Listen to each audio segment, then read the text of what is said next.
Hello and welcome to Power Reflections, a proud member of the Doof Network where we reflect on Wildbow's most trim work as it releases. I'm Ruben Morehouse. And I'm Elliot Diebold. And we are here to talk about Cutting Class 6.2, 6.3, and bonus materials implement text.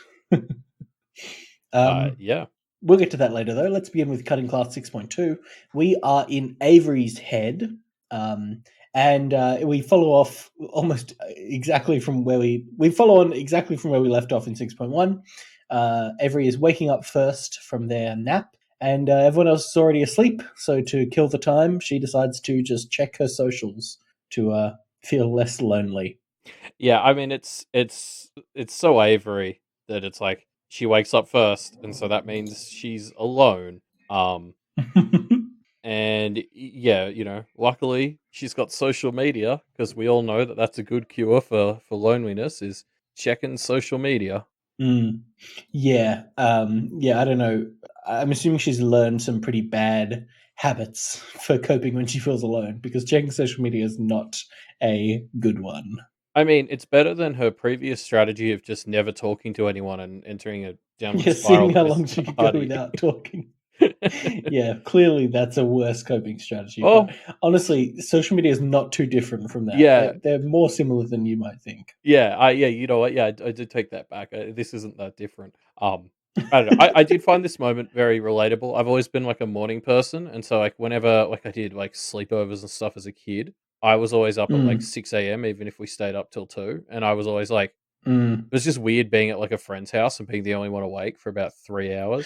Yeah, weird vibe. So I felt this. Anyway, yes. So yeah, you said it yesterday. Oh, not yesterday, last week. There's clearly no way they were going to make this afternoon class. They've slept in, Like and so good. Avery just kind of chills out and lets the gang sleep. Yeah, I mean, I see this as a good, like Oh yeah, yeah, like I can't help it. They needed the sleep. And I mean, even this, it's like a 2 hour nap, it'll just get them by till they can go to bed at a regular time again. But yeah. It's not a. It's not enough. It's not. Everything's all proper now. yeah. But I also want to talk about like, so yeah, as you said, Avery checks her socials, and um Mm, it's all framed through this sort of lens of she's basically going through her family and talking about how they are interacting through social media. Because well, I feel mm, like the big theme of Pale so far has been this idea of like, how do we cooperate with others? How do we work together? How do we treat those who aren't in our tribe? Blah blah blah. And Avery kind of goes through that with her family. Like Sheridan has just stopped talking to people. Um, mm. Rowan is just kind of uselessly coasting through life, which we already sort of knew. Um, Yeah. but I really wanted to latch onto the Declan part, because basically this feels like, stuff we've talked about a lot, like this idea that, the Declans label anyone interacting with girls or people outside the Declans as like toxic. And they're basically exiled from the group for Mm, like talking to someone else. And I mean, you see that sort of bullshit tribal thinking, whatever, everywhere. But I think mm. it really relates to Avery then starts to spiral about, like, her parents and what might they think about like her coming out or whatever. And she relates it to, Yeah. like, she doesn't get why they do what they do. Like, they sometimes might have shitty friends or whatever, and if those people say something, her parents will just sort of stick to that. Mm. And I feel like that relates to exactly. I feel like that is just exactly what Declan is going through, right? Like, I feel like her parents are these people who like put their trust in the system or authority, and it's like, if all their friends are like, oh, homosexuality is bad, they will Yeah. just sort of be like, oh yes, this They'll is, just follow along with that. yeah, Yeah. this is the way. Like, they're the sort of people who haven't been explicitly hurt by the system in that way, so they'll just tend to trust it, I guess. Yeah. I guess that's just kind of we're just describing privilege, right? Like the concept of the fact that it hasn't impacted them in the past means they don't have experiences that have shaped their worldview to be more, incorporating of other people's experiences, I guess. Yeah, well, it's that one angle through which privilege can turn you into someone who doesn't support people who are less privileged, like, or actively fights Yeah. fights against them, because you'll sort of be Yeah. like, well, isn't it just easier if we just all don't do X, Y, Z? And it's like, well, not really, and also it's maybe not a choice, but like like this is sort of Yeah, exactly. You're asking people to give up an aspect of themselves. yeah, and like why? Like it's that sort of think where it's like, oh, it's just the way things are. It's just easier if we don't change it. I think. Mm, Yeah. mm. Anyway, so Yeah, the Declan stuff kind of jumped out to me as well in the sense of like you're right that Avery is kind of going through and using her family as a lens to reflect on this idea of like connecting to people and belonging, right? I'm going back to year 12 HSC English now, but um that's a deep I think just New South Wales specific yep, and uh only for anyway.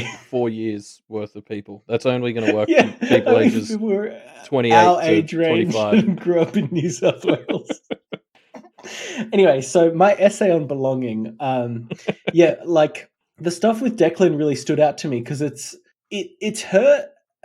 The interesting thing about it is she does this thing where she reaches out to one of Declan's friends, kind of in air quotes, ex friends maybe, who he seems to have kind of participated in a cutting of ties with, Mm. um, and reaches out and is doing this kind of it's like this sororal instinct where she's like taking kind of helping to guide Declan towards slightly being better than he is, which is interesting because she hasn't really shown that much care for Declan in the past. But I guess she's just kind of worried about the loss of her family connections, and this is leading her to kind of reassess what she can do to kind of nourish them, I guess. You're right. It does feel like a big step because, like, do you remember when we first met Rowan in like the record store with Lucy and Verona, and we gave him Yeah. shit because he just like he didn't actually want to do anything to help Avery. Yes. Yes. And this feels like Avery not being that. She's like, because you're right, like she doesn't really have much fondness for Declan. Like he's a little shit. Yeah, we haven't seen any like loving interaction between them, right? No, I mean they're brother and sister, so there's like Yeah. presumably that sort of underlying like connection. But like they don't have like a particularly close sibling relationship. Um, Yeah, we haven't seen anything that's more than just like the baseline of affection that you have to have some for somebody yeah, after you've, literally lived with them for 10 years or whatever. yeah. So the fact that like Avery will stand up like this, you're right. Like I do feel that that's like important and a big and particularly a big step for Mm, her as someone who's yeah. usually quite non-confrontational to a fault. Yeah, yeah, definitely. And sorry, just one other thing as well. So I touched on briefly how like Avery does sort of spiral from thinking about like Declan and stuff too, like her parents and her coming out, and then she also starts to mix in, oh, but what if I come out as what if they find out about the practice? And she has this Mm, moment where she's like, "Am I worried about them finding out that I'm gay or finding out about the practice?" And it was just like she basically just blurs the metaphor for us herself. Like, yes. it's just, as Pact and Pale are sort of want to do. It's just sort of a Hmm. funny little moment where the story's like, just in case you aren't getting what's happening here, like that. This is what's happening. Like she's, yeah, Yes, it's a good blending of the metaphor. yeah. I'm really So hoping. yeah, I every oh sorry, I just want to say I am really hoping mm, Sheridan steps up. It gets back to us soon. I really want to comes through. believe that Yeah, Sheridan's going to deliver. yeah, yeah, for sure. I think I think she will. I think I'm optimistic about it. Yeah, same. Um, so yeah, Avery's kind of in her social media spiral, but luckily Snowdrop distracts her from it through her powers as an apex scavenger. I mean, this moment is just fucking hilarious. And like it makes me bring up, in this Avery chapter, like I can't help but focus so much on like, Avery constantly worrying about being lonely and like she has this moment where she notices like Lucy and Verona are sleeping like foreheads against each other or something. And she's like, oh, they're best Mm, friends and I'm just sort of the third. But that really just feels like a bit of an insecurity in her head when you sort of look at the scene as a whole, because it's like, first of all, she has Snowdrop who, like licks her worries away. Um, yep. and like all four of them have this great banter. Like the moment where Snowdrop turns human and sort of like as she grows pushes Lucy and Verona away from each other is just like hilarious. These four are all just so incredibly tight as friends, and it's just like, Avery, this is all in your head, and I know that Mm. doesn't like fix it. Like we all have, hang ups like this, but I guess that gives me hope that she can move past it as an insecurity. Yeah, I mean, yeah, she's getting these kind of intrusive thoughts, but I think it's great. Like Snowdrop can kind of be a way for her to objectively see Lucy and Verona having a good relationship with someone outside of the pair of them. And obviously, because there's all that baggage with Snowdrop basically being a stand-in for Avery, almost literally, she can kind of use that to infer that yes, I have a good relationship with them too. Like it's a very in the way that good science fiction or fantasy often does, it's a way of like quantifying abstractly, quantifying tangibly like an abstract concept, right? The Yeah, question Avery has of can Lucy and Verona have a third friend who is as good friends with them as they are with each other? Snowdrop is literally a representation of Avery in another body, and she can objectively see, yes, they can. yeah, I really like that. And I hope we go somewhere like that, just because, yeah, like yeah, like they're all so cool with each other this chapter. And I'm just like, it's so upsetting to read Avery have all these little moments of, oh, I'm the loner or whatever. It's like, but you're not Yeah, though. third wheel. Yeah, exactly. Yeah. Yeah, and she's starting to like feels like she's starting to get that. I hope so. Um so here's this other bit that I wanted to pull out where they're talking about glamour and how it's, more likely to break when you focus on its shortcomings, etc. And Avery just goes, ugh, ugh. Avery gave her arms a shake, skin crawling a bit.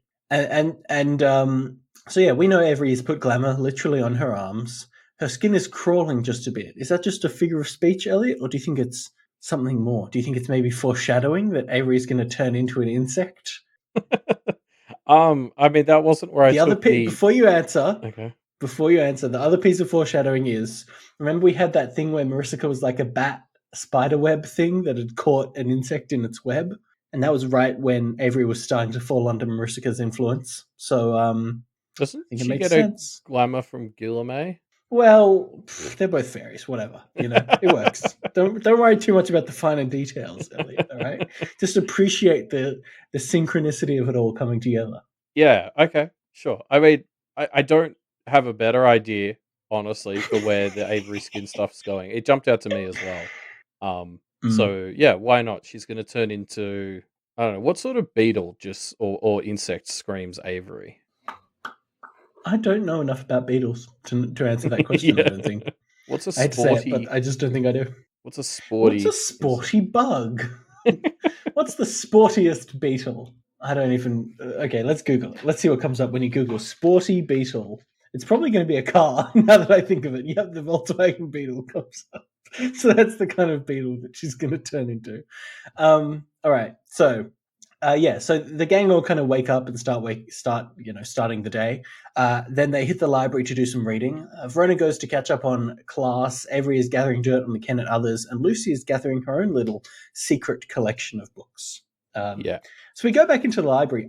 I'm still not sure what to make of Nina. Like during Snowdrop's interlude, the feeling of danger was legitimately so strong, but actually there was nothing that Nina did that was tangibly a threat. I mean, there was things that you could interpret as a threat, and obviously Snowdrop did, but I'm not sure if that's legit or just paranoia.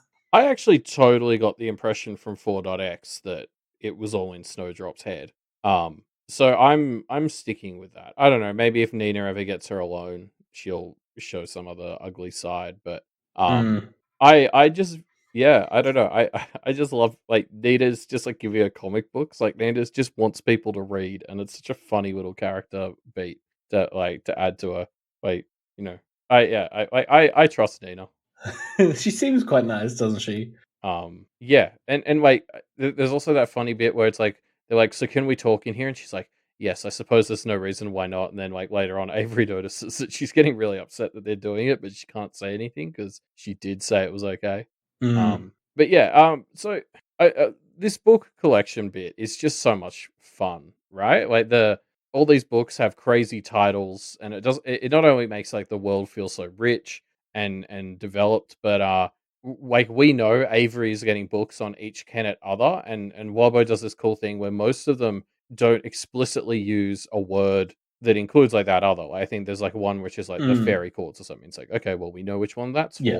for. Um, Yeah. but like all the others, it's like you have to make the connection yourself, which I just thought was like a really fun extra little layer of me getting to be like, ooh, like the I think it's like the dark somnambulist or something, and I was like, oh, I know that word from The Expanse. It means like sleepwalking, so that's got to be Alpi.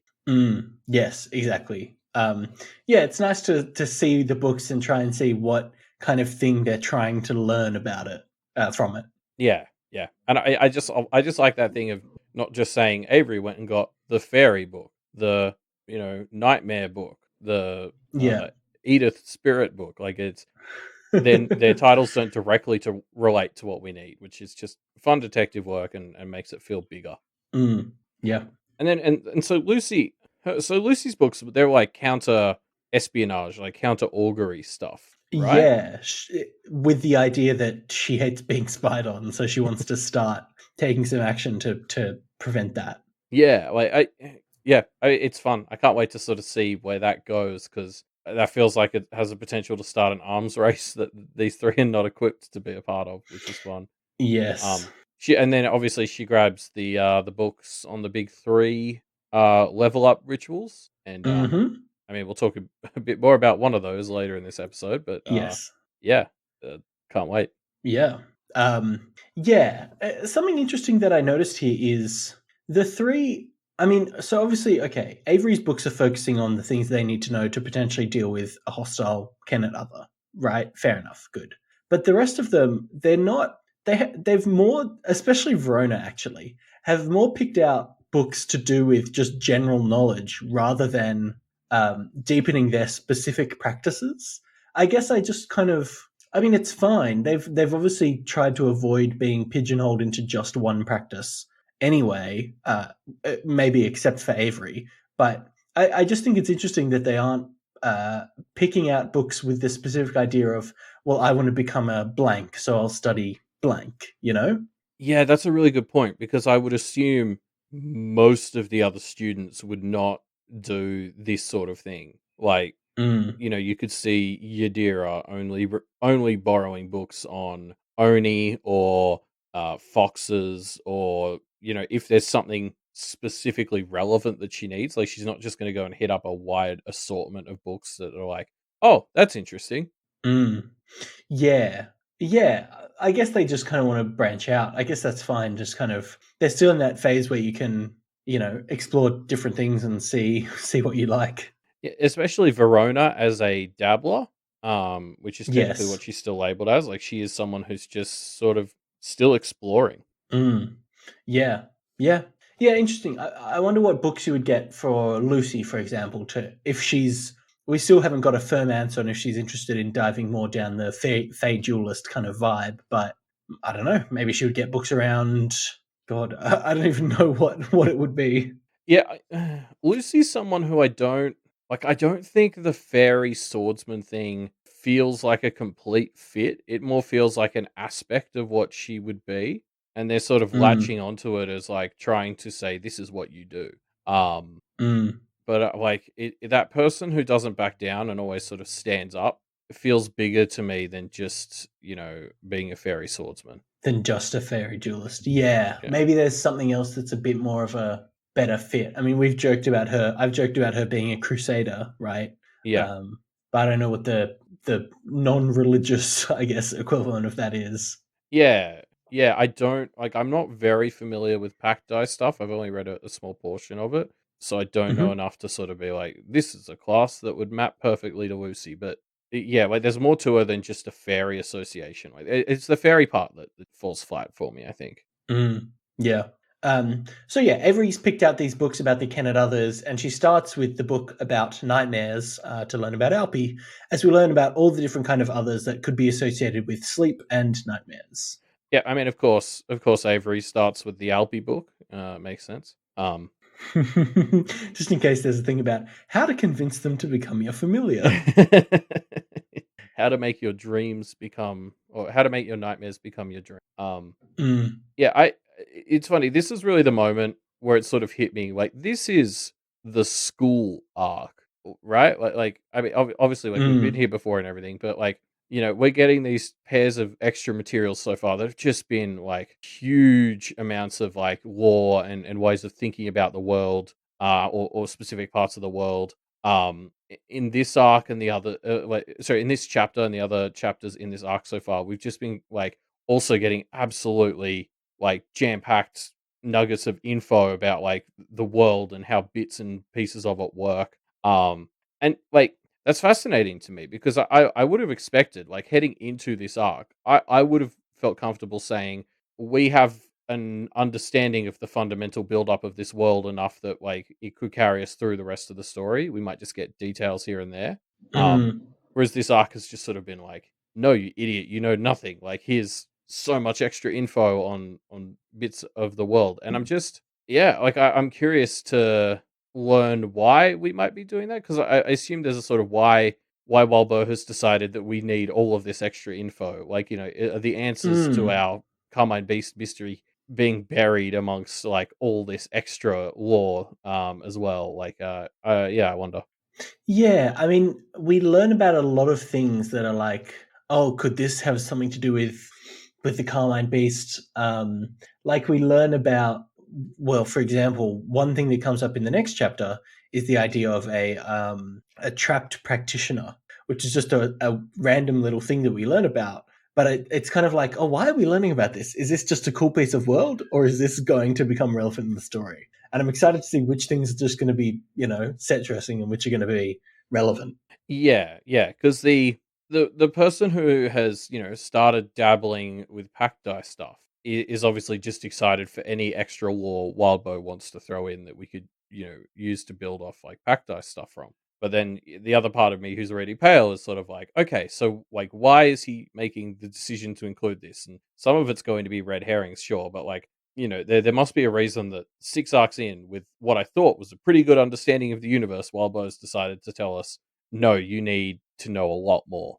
Mm, yeah, yeah. We'll see why, I guess. Yeah, yeah, yeah. I don't have any strong theories at the moment, aside from he's giving us those final clues we need for the Carmine Beast, but burying them in other stuff. That's my best theory. Yes. Yeah. No, I agree with that. But yeah, and can we talk about the book Avery's reading here as well? Because so it's like it's basically a book that goes through all of the others that can be related to like nightmares. But aside from that Mm. connection, these others just have nothing in common. Like it's like one's a fairy, one's like a boogeyman. Um, One's almost a demon. yeah, there's like echoes. It's just like it felt very practitionery to me that this book is sort of first comes at it from this angle of like they're associated with nightmares and then like lumps all these very disparate groups of others together that aren't actually related to each other like really aside from this theme which is actually kind of a surface level connection and Mm. I can see why it's done like that like from in the universe, it's sort of like I could see the situation where a practitioner is like, "Oh, I need an other associated with nightmares," or like, "I'm being, attacked by an other associated with nightmares." And if that's your starting point, like that association, you would need to dive at it from this angle. Um, Yeah. If for a practitioner, the only reason you would want to research another is either you want to use it for something or you're worried that it's being used on you, right? Yeah, exactly. Like that's sort of the default lens. Like, I don't know. It just like stood out to me a bit that like this book is covering so many various others, and seemingly the only way we sort of access them was through this broad categorization of a very surface level thing. I don't know, maybe now that we've Yeah. figured out a bit more about what Albi is, there's a better book that you're meant to go and dive into. Mm. Yeah, I don't know because, like, I mean, practitioners wouldn't write a book on, learning about the culture and backstory of another without an ulterior motive. I guess, Yeah. Oh, I like, just wonder. it's not just a kind of biological study. Yeah, like, or I suppose the question is there a corresponding book on like hags, right? Like, if we assume that they're right and that Alpi is a hag, is there a book on like hags and all the various kinds of hags categorized in that way? or like Mm. is Alpi mostly going to appear in a book that's like about nightmares, and then her actual classification is almost this afterthought? Um, yeah, I wonder. Yeah, I don't know. I guess it's just if it makes a nightmare, presumably the other thing that plays into it is if it's to do with nightmares, and we've learned about bindings and things like negative bindings and positive bindings, Mm. you would think that, if its domain is nightmares, there'll be a lot of overlap in what you would use to bind it anyway. So maybe Yeah. that's the reason, is just there's overlap. And so, you use a glass of fucking hot coffee to ward off whatever gives you nightmares. No, I totally agree. Like it does make sense to have a book like this. I just couldn't help but notice that as you dive into the book, it's just like all these others just really have nothing else in common, and I felt like Mm. that. No, yeah, I agree. It's Yeah, very much just because it's a practitioner's worldview, right? yeah, yeah. Um, I mean, Um, yeah. also, so I want to talk about the tragedy of Avery's role here because basically, so they all have to go get different groups of books. Um, Mm. And like, so of course Lucy, is sort of getting the role of like the books for "Don't fuck with me and my friends." That feels very Mm. Lucy, that she's the one who's like, "Oh, I'm going to find out how to make these dickheads pay for messing with us and make sure they can't do it."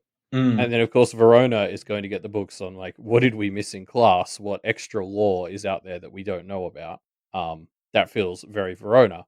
But like kind of tragically, that leaves Avery with this third job of, I'll be the one who finds out how to fuck over all of our existing friends in Kennet, if we need to. Yeah.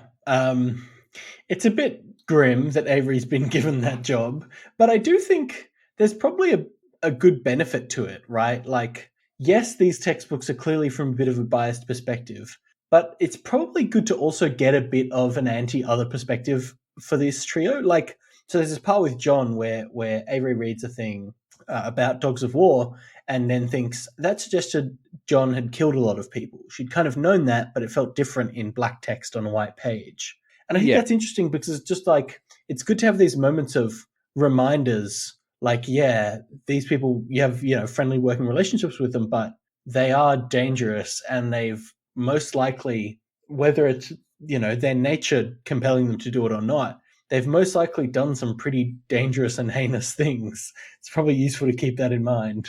yeah. I mean, they are by definition not innocent. To varying degrees of how little or how dark their backstory might be. Um, yeah, I just find it tragic that like Avery, the person who is kind of so desperate to form friendships and connections, is the one like heading the research into how to kind of betray their existing Mm, friend. Like, because if you think about it, right, like I could see a situation where the doom gets out, right, and it's coming for Edith, and the Kenneteers find out, but luckily, they're not close by enough to save her, but they can sort of summon her using like some sort of summoning binding circle, and summon her mhm, somewhere safe and away. mm, And they do this, and it saves Edith's life. I would still guarantee to you that Edith would never forgive them for doing that. Like she'd hate it because she's so anti them, like binding and yes, trapping her.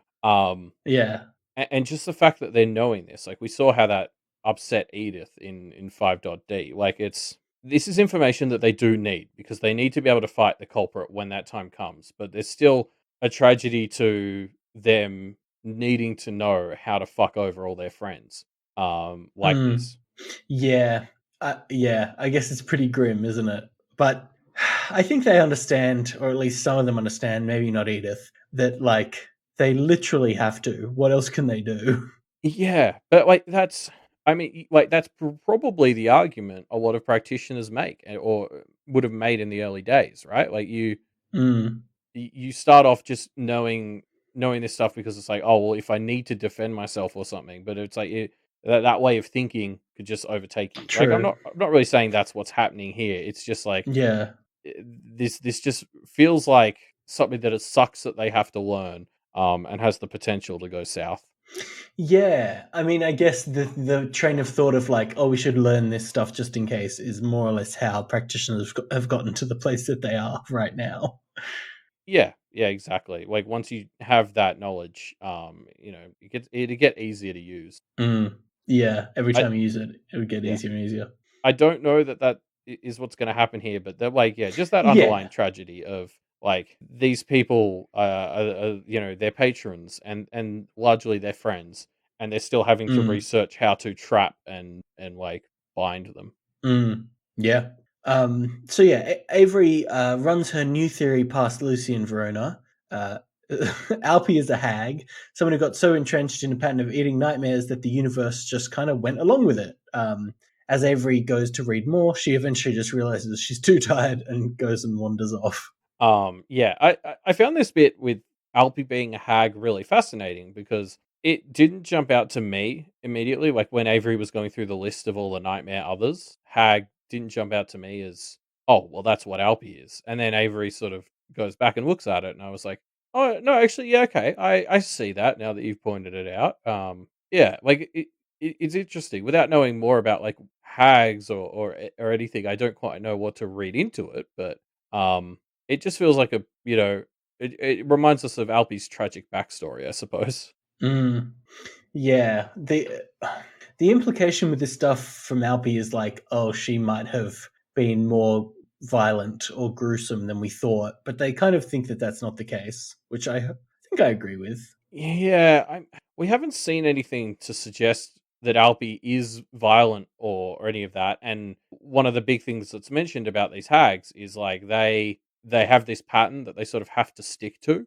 Mm, So presumably, if that was Alpi's pattern, like she wouldn't have been able to like got cut back like this. So yeah, yeah, yeah, yeah. There's this great moment. I just want to quickly like talk about how clever Mm, these three girls are. So they have this moment where they sort of are like, oh yes, we had trouble with the ghoul last night, and basically are like clearly playing some fucking 5D chess where it's like, oh, the like anyone who's listening will now think that one of the Kennet others is a ghoul. Um and all three of them kind of immediately get on board with this bit, which is just like, see, Avery, like you guys are so in sync. You like stop worrying so much. Like this is incredible. mm, I feel like if I tried to yeah, do this with it two was of pretty my good. friends, there'd be one of them who's like, "What do you mean? There's no ghoul in Kennet." Yeah, 100%. I like it took me a few times to understand what was going on, just because I'm that slow. See, exactly. But You yeah, would have been that friend. it You was would have great. brought it all down. Yes, My 100%. I would have fucked it up, and then I would have looked around and be like, I mean, yeah, that ghoul. yeah, exactly. Oh, So damn like, that ghoul. yeah, just it's such a great little moment. I hope it pays off.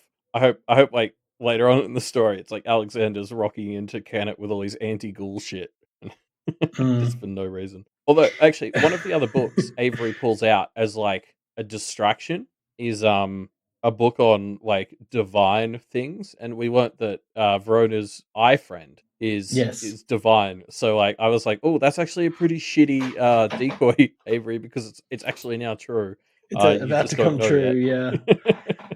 Yeah. Well, but then it'll, I guess, pan out for them. They'll have done all this research, and it might be useful, even though the divine face melty girl is probably the least likely to be a threat, I mean, or at least from Carmine Beast murder. yeah, and she doesn't eat babies. We do know that.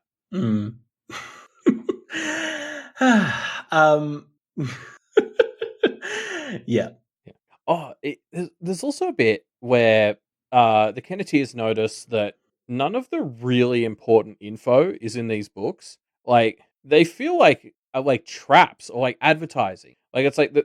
These books aren't a public service or like a textbook. They're honestly just fucking like yeah, like advertising. Like there's this business plan of like, oh, you want to know about like nightmares? Like here's all the basic info and we'll get you to the point where you can trust us to know what we're talking about. And that's like, oh, but you actually want to And summon, that's where you have to pay. yeah, Yeah. an Alpi? Well, you're going to need to come to us and like, do some sort of direct deal. Like as soon as I sort of had that realization, I was like, oh, that just it does feel very practitionery from what we've seen of people like Alexander and Bristow.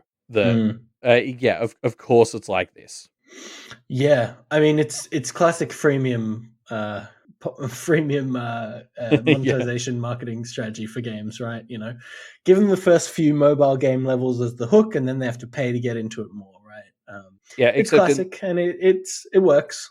yeah, except in this situation, it could be like life threatening. Like it's a freemium game crossed with the ring that'll kill you if you don't finish Yeah, it. that just means you're much more likely to pay the price, Elliot. All right. If anything, that's a positive. Yeah. But it's just crazy to think about, like, that's presumably a huge chunk of the library. So you've got, Yes. when I think of a library, I think of, "Oh, that's the place with the knowledge." But, now I think a lot, and maybe this is unfair to characterize a huge chunk of the library based on this small sample, but I can't help but, like, look at this whole Mm. thing and think, "No, this isn't a library. It's it's a place for you to do research so you know, like" it's like a yellow page. It's how you get in contact with the people who can actually give you the important info. I mean, yeah, it's basically just advertising for practitioners as consultants, right? Like, Yeah. read the book, and then if you want anything more serious, you got to pay our family to come and actually teach it to you personally. So yeah, it's great. It's classic. It's annoying as hell for the purposes of learning because it's not information for information's sake. It's information for the sake of like, you know how sometimes you'll Google something and the answer that comes up will be like, what are the top 10 blah? And it's clearly a listicle that has been made by a company to promote their own product. And it has just enough information to kind of half answer your question. But then for more information or for the proper answer, oh, why don't you buy our product or sign up to whatever? That's I what it is, exactly. I get those for it's like, "Oh, how do I don't think this is the actual example, but, like, "Oh, how do you convert this type of video to this type of video?" And there'll be things like 3 Mm-hmm. ways to convert video X to video Y, and it's basically like, "Way 1, kind of shitty. Way 2, also kind of shitty. Way 3, buy our product," and it just does it for Yeah, you. and we'll It's do so it for easy. you, exactly. It's like, Yeah, "Oh, fuck you." totally, that's what it is. Yeah. And okay, as a next step, if we could all put our tinfoil hats Mm-hmm. on for a second. Okay, Um, I've got mine right here. Always Russell, ready. Russell. So Yep. uh, you know, uh, trying to dig down on my theory that hidden somewhere in here is very relevant information to the Kennet mystery. Uh, Verona starts talking about what she's reading about in this transmutation alchemy book. And she sort of goes on over how like transmutation can go beyond just like solid to gas or gold to a philosopher's stone. You can do stuff like change these really fundamental properties of things, so like weight and density, or like even converting flesh to spirit. And like flesh to spirit jumped out as me as like, hey, we know that we've got some culprits sitting on a giant pile of carmine flesh. Of Um, flesh, yeah. like, are they? And this alchemy stuff, I think Verona said it takes a lot of time and a lot of like expensive stuff. Are they? Are they slowly converting part of it to something else? Hmm. Yeah, I actually quite like this. I don't know if this was intentional that Verona has stumbled across something that might be really useful, but you're definitely right. This is one of the ones that feels like, oh, it feels like it's more than just background dressing for the world. It's, maybe there's the flesh has been taken to do some kind of alchemical ritual with. Um, Yeah, I interestingly, when I heard about this alchemy stuff and the stuff about like turning flesh to spirit and stuff, like turning one thing into another thing, which is the principle of alchemy, right? It made me wonder if Verona is using it as a way to potentially turn herself a bit more other, kind of exploring her options. Oh, I There's like this that. weird moment. Well, there's a weird moment, right, where Lucy kind of is almost seems to be pushing Verona to not be reading this book anymore. And I kind of had the vibe of maybe Lucy has had a similar thought and is kind of like, I don't like this train of thought. Maybe you should go for a different book. Yeah, I hadn't picked up on that. There is the moment where uh Avery reads something about, I think it's about the hags, and it's sort of like, do I want to tell Mm, Verona about this? Yeah. I mean, yeah, that maybe that makes more sense than me speculating that people are doing something crazy with the Carmine Beast remains. mm. We shall see. Yeah, we shall One of indeed. us So must be yeah, right. there's only two options, 50-50. Avery kind of wanders off and stumbles upon Alexander leading an impromptu class on looking into the past, a past class. So the thing about Alexander here is, like, okay, because we know he's I'm the in worst. suspense, Elliot. What is it? Like we know he's the worst, but I just couldn't help but like think he was great in this scene. Like he's really one of those villains I love to hate, but not in the way like I feel like usually when I use the term love to hate, it's genuinely I find them like villainously entertaining, but like Alexander in Mm, this scene, he didn't feel villainously entertaining. He was just straight up entertaining, and I kept yeah. having to remind myself, "This is Alexander. He's a piece of shit." Like, don't get suckered into him just being like, "Oh Is he yes, come growing into on my you, Elliot? class." Like, I'm just being a good teacher. Oh, Yeah. yeah, like like, and this is why I fucking love him as a villain because every time he's on screen, I can't help but be like, "Man, this guy's fucking great." Mm, yeah. He's good, isn't he? I, let's talk about him a bit more. I don't know. I don't know. I wonder whether he has an ulterior motive here. Like, so he basically offers to help Jessica look into the past for free, right? Yeah, which is With mega no sus. right, right. It is sus. Obviously, you should be suspect of anyone in this world when they offer to do something for free. But like Alexander's explanation is no, it's just goodwill from you paying tuition. Like, let's leave it at that. And I think there's something a little bit more to it. My guess is that the more he can kind of play into the role of being the nice, good principal of the school, the stronger his hold over the school is, which obviously is something that he wants at the moment with the Bristow Civil War kind of brewing. So, kind of Ah. interestingly, the spirits are kind of demanding of him that he is a good principal so that he can keep his hold over the school, which I think is fun. But I don't think there's anything more to it than that. Yeah, I spent quite a while trying to figure out what his angle is here. Um, Mm, like the best I could come up with was he was trying to do something where it was like getting ownership of the ritual by leading it and doing it for free. So like he'd have more claim mm, over whatever Jessica found. Um, I like yours better. I like this idea that as part of his competition to ensure his claim on the school as opposed to Bristow, he's having to mm. basically be a nice person. Be a good principal. Yeah. Uh, What a twist. that is actually quite funny. So I really like it. I'm gonna switch my answer to that now. Um, Mm, yeah, like I don't know. I like the we'll get into the Bristol and Alexander competition more. But even him being nice just for this selfish reason. I mean, it's not the worst thing, but like doing the right thing for the wrong reasons is eventually going to catch up with us if we let him. Because like it gives him ownership of the school. Once that's not in contention, he might go back to being a piece of shit. well, yes. So what the Kenneteers really need to do is just hold an eternal conflict. Keep Make the sure that civil there's war going. always a fight over the ownership of the school, and then Alexander will just have to be a good principal as a result. I mean, hey, if your goal is to keep practitioners infighting, like there's harder things to do. Mm, Look at this school; they're fucking Bristow and Alexander have set it off almost on fucking accident. Like yeah, yeah. I think they'll be fine. Um, I love this analysis as well of how you can look back in time. Just because there's so many options. Like, it's like, oh, are you Mm, looking in on the spirits through some sort of time door? Are you having other mm, spirits like re-perform things? mm, There's so many angles that you can come at it through that each have their own pros and cons. And then this idea as well that adds stakes of, uh, you're recreating a treaded path, but in doing so, you're kind of treading on it too. So the more you do that, like the more you just kind of muddy that path, and you can't just do it over and over again. Like, because this obviously, like, Verona and Avery are sort of like, "Oh, we're not that interested in this later," and I'm like, "What the fuck are you talking about?" Of course, yeah, that's insane. of How could you course, not be interested? yeah, we Yeah, definitely need that. Like, because my first thought was, "Oh, we could see how the Combo Beast was killed." And I was like, "Actually, no, it's probably way easier to look at where those three teenagers were killed in Arc 5." yeah, Um, like that would be yeah, hugely beneficial, and I feel like that is why Alexander yep, invited them in here because he probably knows that they could get some use out of this, and he wants to have a part in that.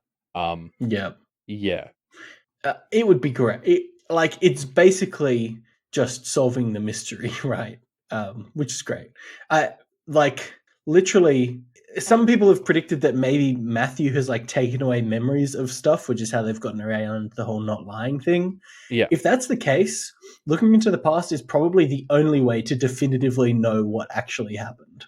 yeah, yeah, exactly. Like it feels like such a fucking useful tool. Um, Yeah. but like again, like Um, this stake that's added of like you're only going to get one or two shots is great as well because it means if pressure can be put on it, because like with augury, people can look back. So when they go and look, and I think this is the argument Lucy makes against doing it later in the chapter.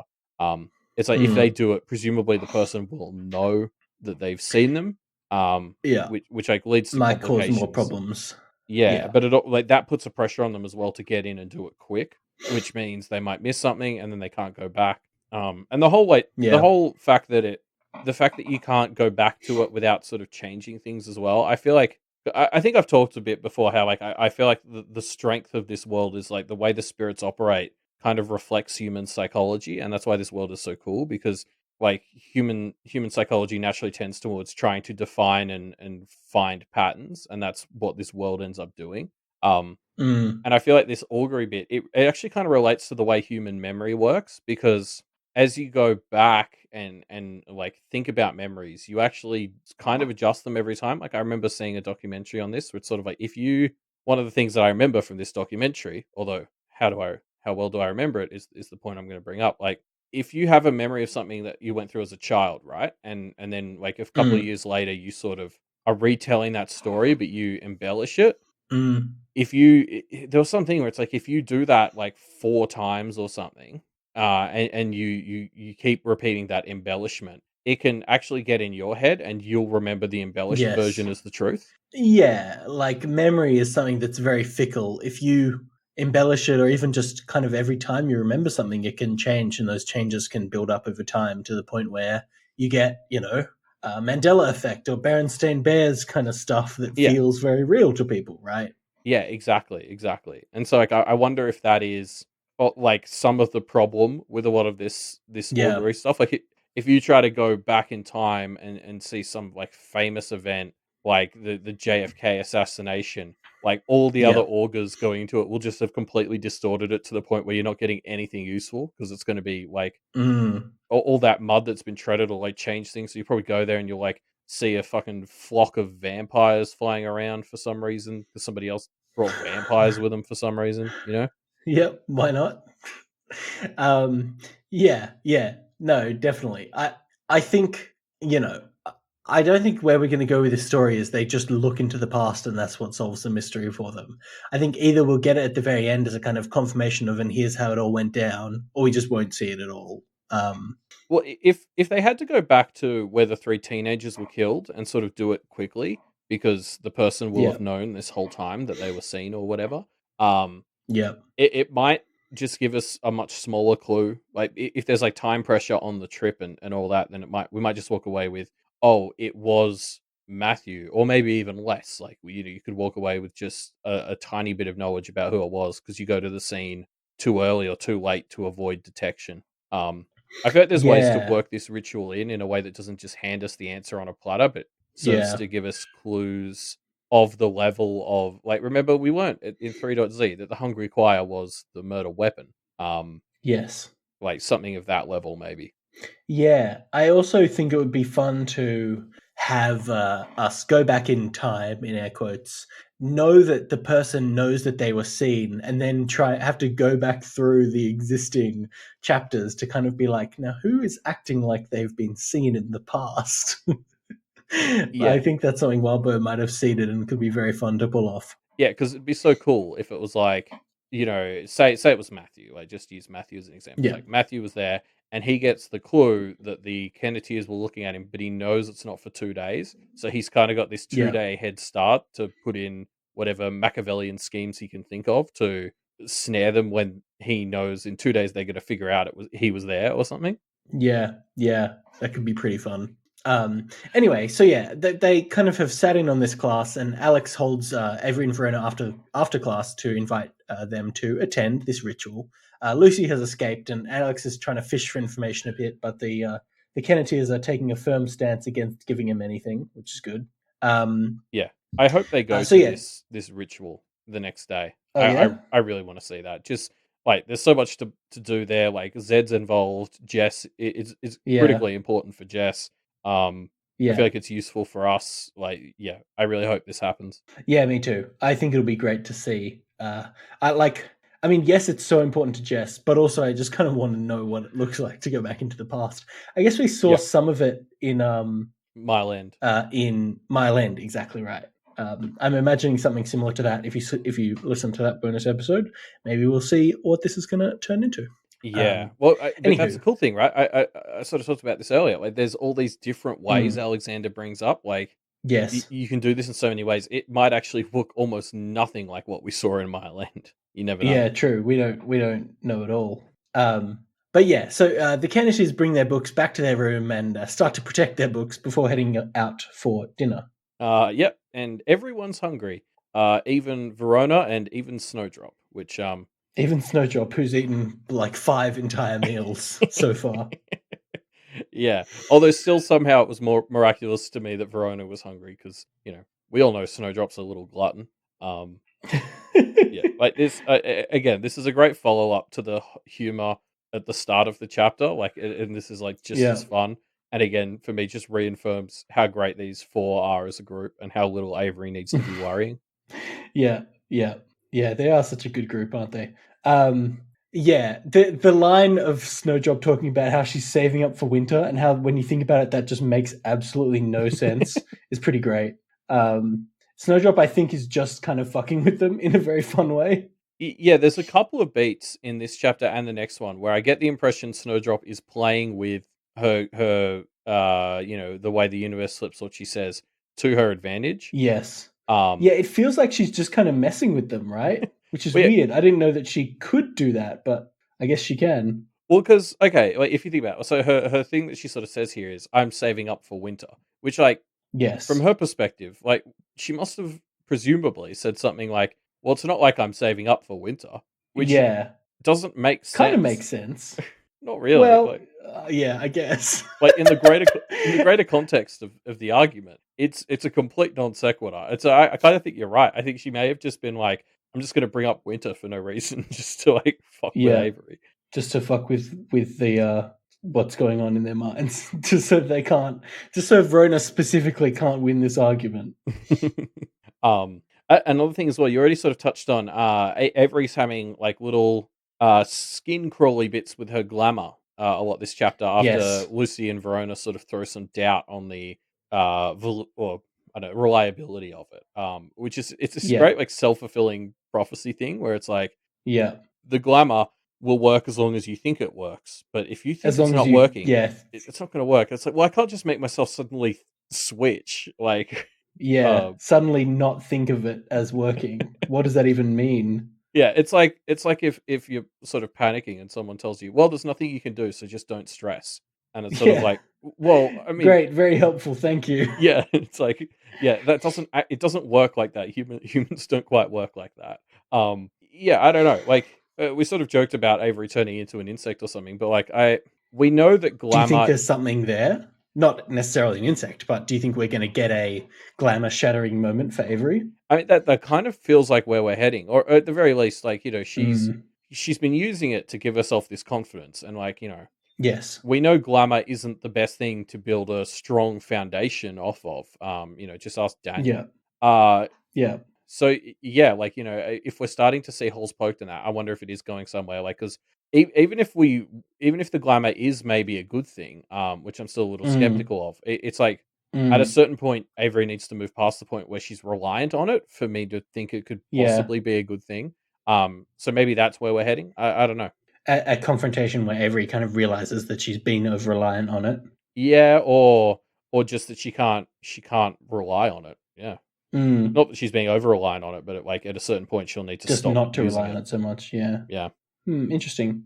Yeah, I guess we'll have to see. The trio make their way to the dining hall and on their way find a fight between two students in progress. But luckily, Radical Ray comes in and completely saves the day. Unquestionably. Yeah, okay. I want to question it actually. How dare you, Cuz so Elliot? he has this moment where he sort of comes in and he breaks up the fight and he's like, this is the kind of thing that results in expulsion for both parties. Yep. And I'm like, okay. I okay, I don't want to turn this into my personal soapbox about like how bullshit zero tolerance policy stuff is, although maybe that Mm-hmm. ship has already sailed.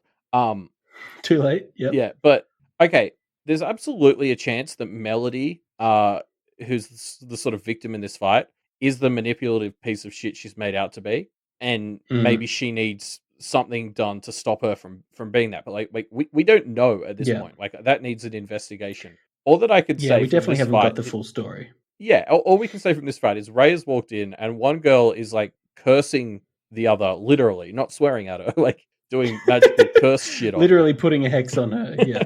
And it's just like, okay, like in what world is that both of you get expelled?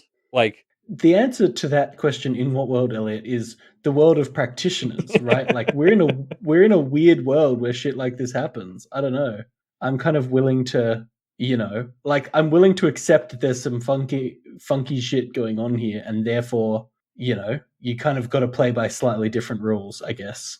I mean, I don't know. If you walk in on a fight and one girl's like attacked and literally cursed the other Yeah.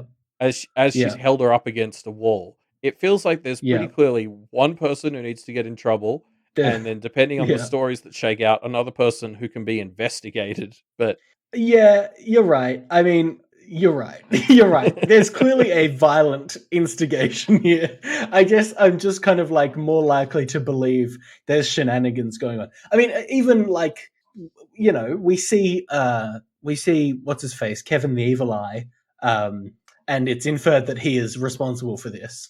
We could extend that same thought to Ray and think maybe Ray is being called in to be overly strict, specifically as a act of evil-eyedness. I don't know if the evil eye Although the is as evil eye subtle is as, jealousy specific. Yeah, yeah. I it don't know. doesn't Yeah, quite add up, I guess. yeah. Like I don't know. It did just. I guess the thing for me is the idea that this world would do that sort of zero tolerance bullshit actually like Yeah. felt very natural. Like I was like, yeah, of course these people like look at Charles, right? Like Charles has been Yeah. forsworn. We don't know 100% how true his story was, but if you take it at anywhere Yeah. near face value, a sort of life Yeah. sentence of misery for that is just such bullshit. Like, It's quite over the top, isn't it? yeah, like zero tolerance bullshit. I could absolutely see that being like, something that Yeah. these people pick up. A function of this world. Yeah. Grim, but probably true. Yeah. So, yeah, you're right. It's maybe a bit of an overreaction, but eh. So yeah, the Kenneteers end up, as we mentioned, seeing Bristow and Ted, the champion, and Evil Eye Kev, uh, and they realize that things are starting to heat up. The school is becoming a war zone, but they're here to learn. They can't leave. Yeah, I mean this ending to this chapter here, this really felt to me like, okay, Mm. we're setting up what arc 6 at least is going to be. This Yeah. is like the Blue Yeah. Heron Institute civil war. Yeah. And we can't just run away like you should because there's stuff the Kenneteers need to do here. Yes, they So have the obligations they need to meet by being here. Yeah, so Unfortunately. essentially the premise as we move into the next part of this story is this place is turning into a fucking magical war zone, but we kind of have to stay here, which is Kind of have to deal with it. Yeah. yeah, very fun. Yeah. Yeah. And yeah, so we're setting up this idea of the BHI Civil War. Lines are being drawn. We're kind of getting a picture of both sides. And I guess we will continue that discussion and exploration in the next chapter, Cutting Class 6.3. Anything else we want to say about 6.2 while we're here? How does Snowdrop fit so much in, like just from a physical standpoint? How does she fit all that? How does she fit that much food in? Good question. I don't know if there's an answer. Magic? Magic is the answer. It's magic. Don't worry about it. No, that doesn't add up. That just doesn't compute. Yeah, cool. Let's jump into 6.3. We're in Verona's perspective now. So Verona and the gang are walking to go and eat their lunch. And Verona notes how the place kind of feels like a prison yard at the moment, which is pretty grim, but probably accurate. But yeah, so they end up going to sit with Yadira, Lucy's fox friend from earlier. So I love that moment where Lucy sort of was like, she calls out to Yadira and then sort of gives Verona and Avery the look of like, yeah, hey, this is cool, right? And Verona's like, yeah, it's a bit late for that. Which again, getting my tinfoil hat back on for a second. I feel like this is the start of the strifiness stuff maybe coming in. Like this is just this is one of those very believable little grievances that would start to add up. Like, and it felt very kind of un-Lucy-ish. I don't know, just to sort of be like, oh, I'll check with them afterwards. Like that, just that little order. I was just like, is this something? it just feels slightly out of character for Lucy to do that. Yeah, and there's more stuff that happens in this chapter that I'm going to talk about as stuff I think the strife is hitting these three. And this is like the first Mm. little one of just like, oh, this seems like an unnecessarily harsh way for Lucy to have gone about this. Do you think there's something going on with the fact that they go and talk to Yadira at all? Like, it seems like a weird. I guess they're just trying to find a friend, but it feels like, why Yadira? You know? Well, like, Lucy's actually the one who because Lucy bring her up at another point in 6.2 as well as like Mm. friend material. So Mm. it's very much Lucy who's kind of stuck in this mindset of let's go hang out with Yadira and friends. She specifically calls out Yadira, and I'm just like, Yes. is that just their their Fox pals thing, like drawing them together, or Mm. because I think 6.1 where we first met Yadira wasn't that from Lucy's perspective? And like, Uh, yes, it was. That was the classroom sequence with Durachet. yeah, and I don't remember Lucy particularly thinking Yadira was great in that chapter. Yeah, I So mean, she was cool, but she wasn't. She didn't seem like she left that much of an impression, right? yeah, exactly. So like is it just their Fox affinity drawing them together? Something else? Who Their the fuck best Fox knows? friends. Yeah. Yeah, I don't know. I just did notice it is specifically Lucy who seems to constantly bring Yadira up as someone they should hang out with if they want to make more friends. Maybe there's Yeah, something you're more to right. that than Fox friends. Maybe there's something going on. I don't know. No. We should talk about the prison yard metaphor that rears its head throughout this chapter, right? Mm, Because I quite like it, and it especially in the concept of giving the kind of gangs and groups that form up a much more harsh tone than if it was just schoolyard kind of gangs, I guess. yeah. I do quite like it. I'm trying to remember whether Verona ever described her home as being prison like, and her dad therefore being the warden kind of makes sense. I don't think she did, but it feels like a metaphor that she might have used to just describe her home as a shitty place, which makes me worry that this place is starting to become less of an escape for Lucy than it has been in the past.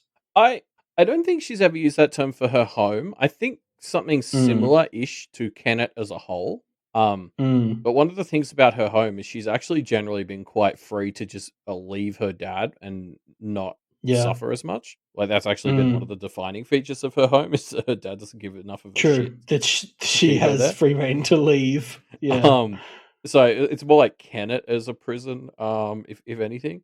Mm, I do mm, think, yeah, I mean, obviously the prison yard metaphor works. I think the thing that really sells it is that like the teachers are having to like patrol like guards and walk between people to like disseminate tension. Um, yeah. uh, yeah, so I, I I mean I hope this place is becoming less of an escape for Verona because I don't think that was a healthy mindset to take into something this Yeah. dangerous.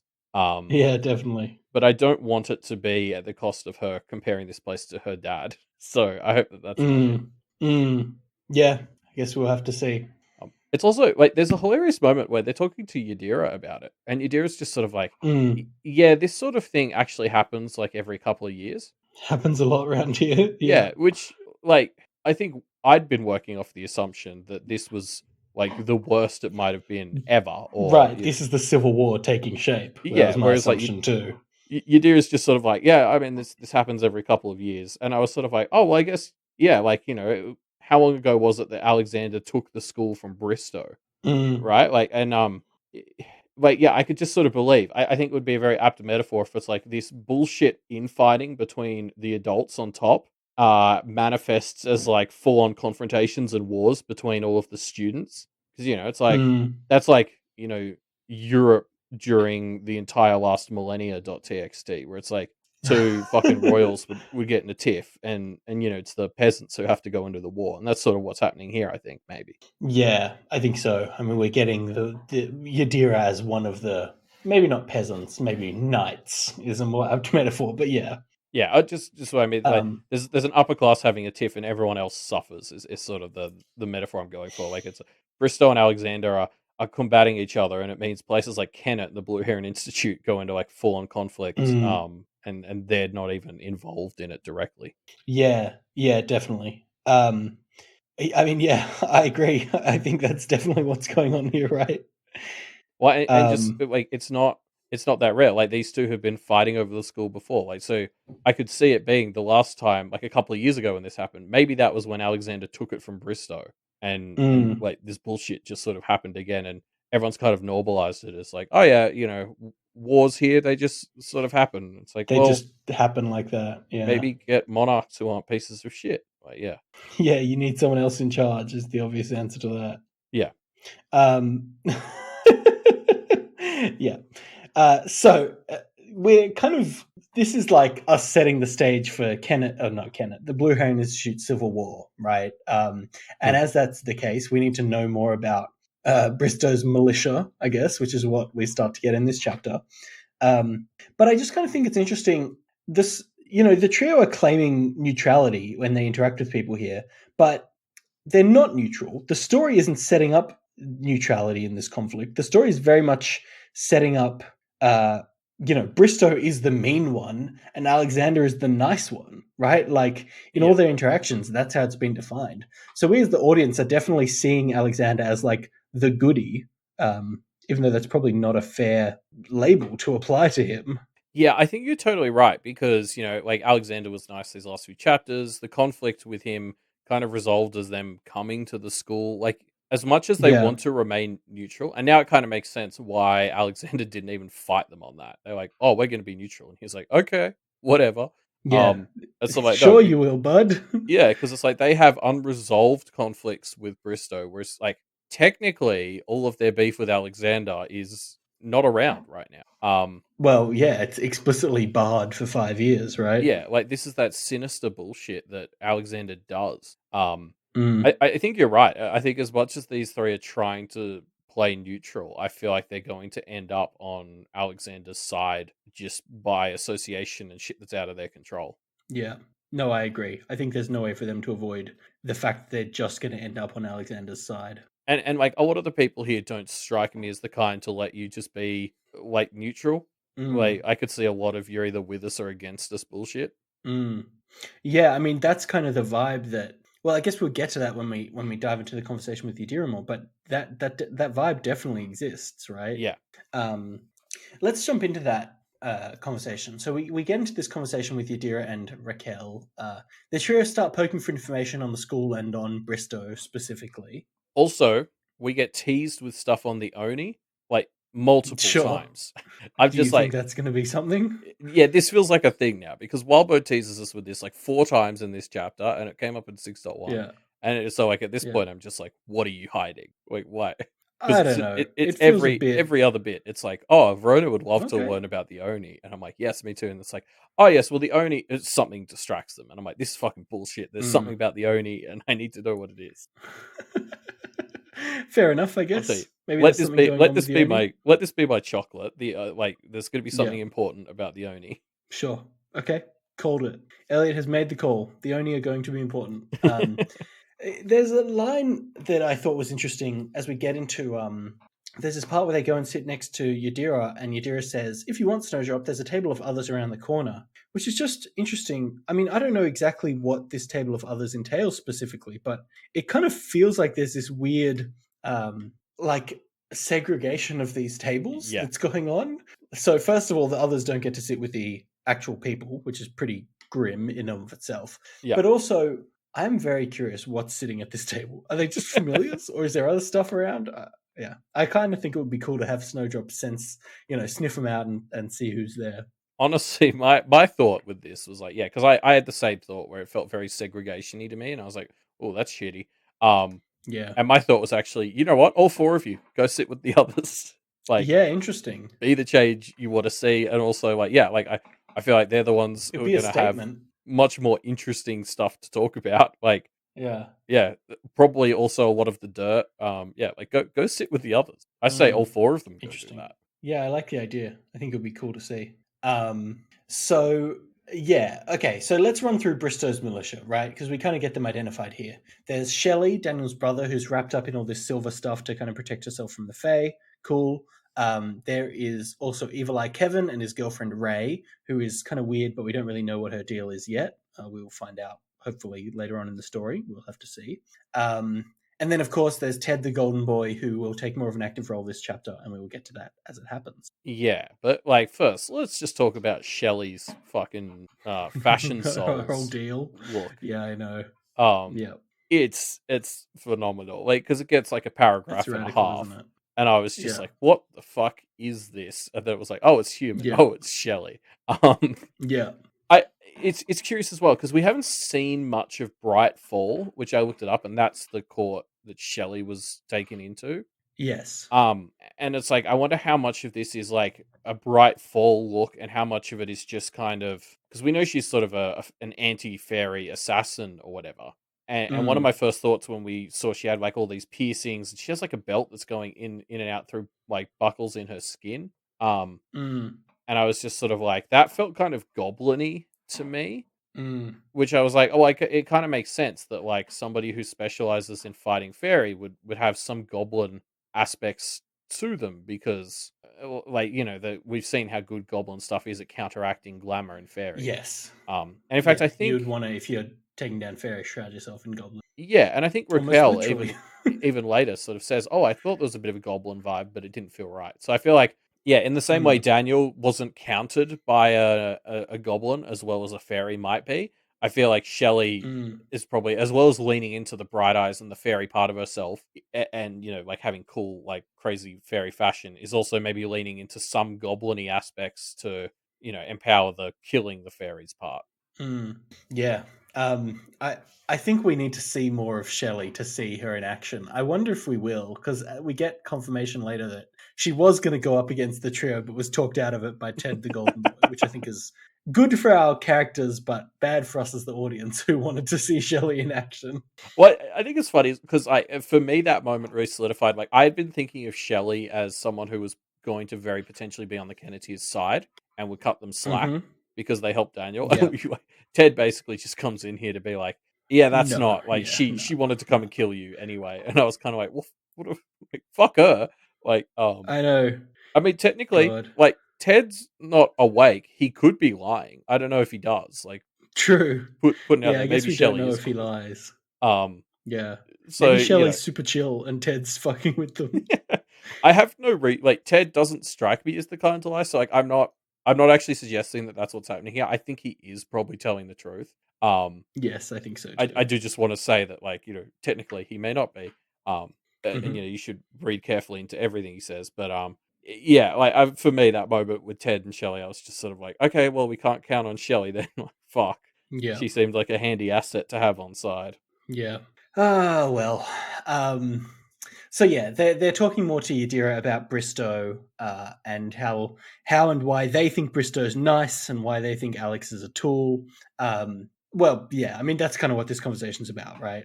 Who's the goodie and who's the baddie out of Bristow and Alexander? Yeah, I think the weird thing is like Yadira's whole framing for this is she sort of only really knows much about Bristow, and so she goes on like and tells this whole story about like Bristow and his aware, like, oh, they came to my house and just like completely fucked our shit up. Like he brought these three Yeah. aware, and like yeah, like they completely ruined my night, and it was great as well because one of them was Mister Figueroa Yes. from Clem's stuff, which was delightful. But The yeah, like point you of that story, though, is that she likes Bristow. yeah, like that was the crazy What thing the to me. fuck? Is Yadira goes on this whole speech about how terrible this night with the aware was that Bristow brought to her house for dinner, and then her sort of summation is, so yeah, Bristow's pretty cool, but fuck Alexander. And I was like, what? What? Yeah. What the fuck are you talking about? Yeah. It's actually nonsense, right? Clearly nonsense. Yeah, and again, she does that thing where she's like, "Oh, he doesn't usually advertise that he's a collector. It's interesting that you know that." And it's like, I mean, you Yeah. just said he What? collects people. Like, what are you? Yeah. I didn't say it was a capital C. But yeah, no. I I don't understand. Yes, Alex is a tool, but in what world could you possibly think that in what world could you possibly think that Bristow is not ridiculously creepy and gross? I guess. Yeah, Like, there's enough hate in my heart for both of them, and I'm frankly concerned at somebody who doesn't have enough hate in their heart to aim it at both of them. yeah. I don't understand. I actually don't understand how you could not think Bristow is so creepy. Yeah.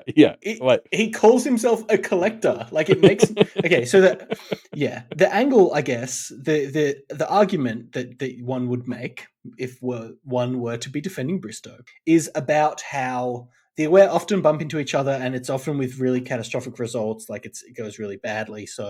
Um, so he's kind of doing a public service when he is kind of taking them under his wing and preventing them from just like spinning out. Which, sure, I get that that's a read, but it just feels, I don't know, it feels very shallow. Like, Well, we've sort of talked I about. actually, So I was gonna say, mm, we've sort of talked about that before. Like, there's that angle where it's sort of like he helps himself more than he helps it. Well, it's like he does this net yeah, improvement of he improves their lives a little bit yeah, and improves his a bunch. Whereas if he was yeah, really a good Samaritan, as is claimed, he would help yes, them.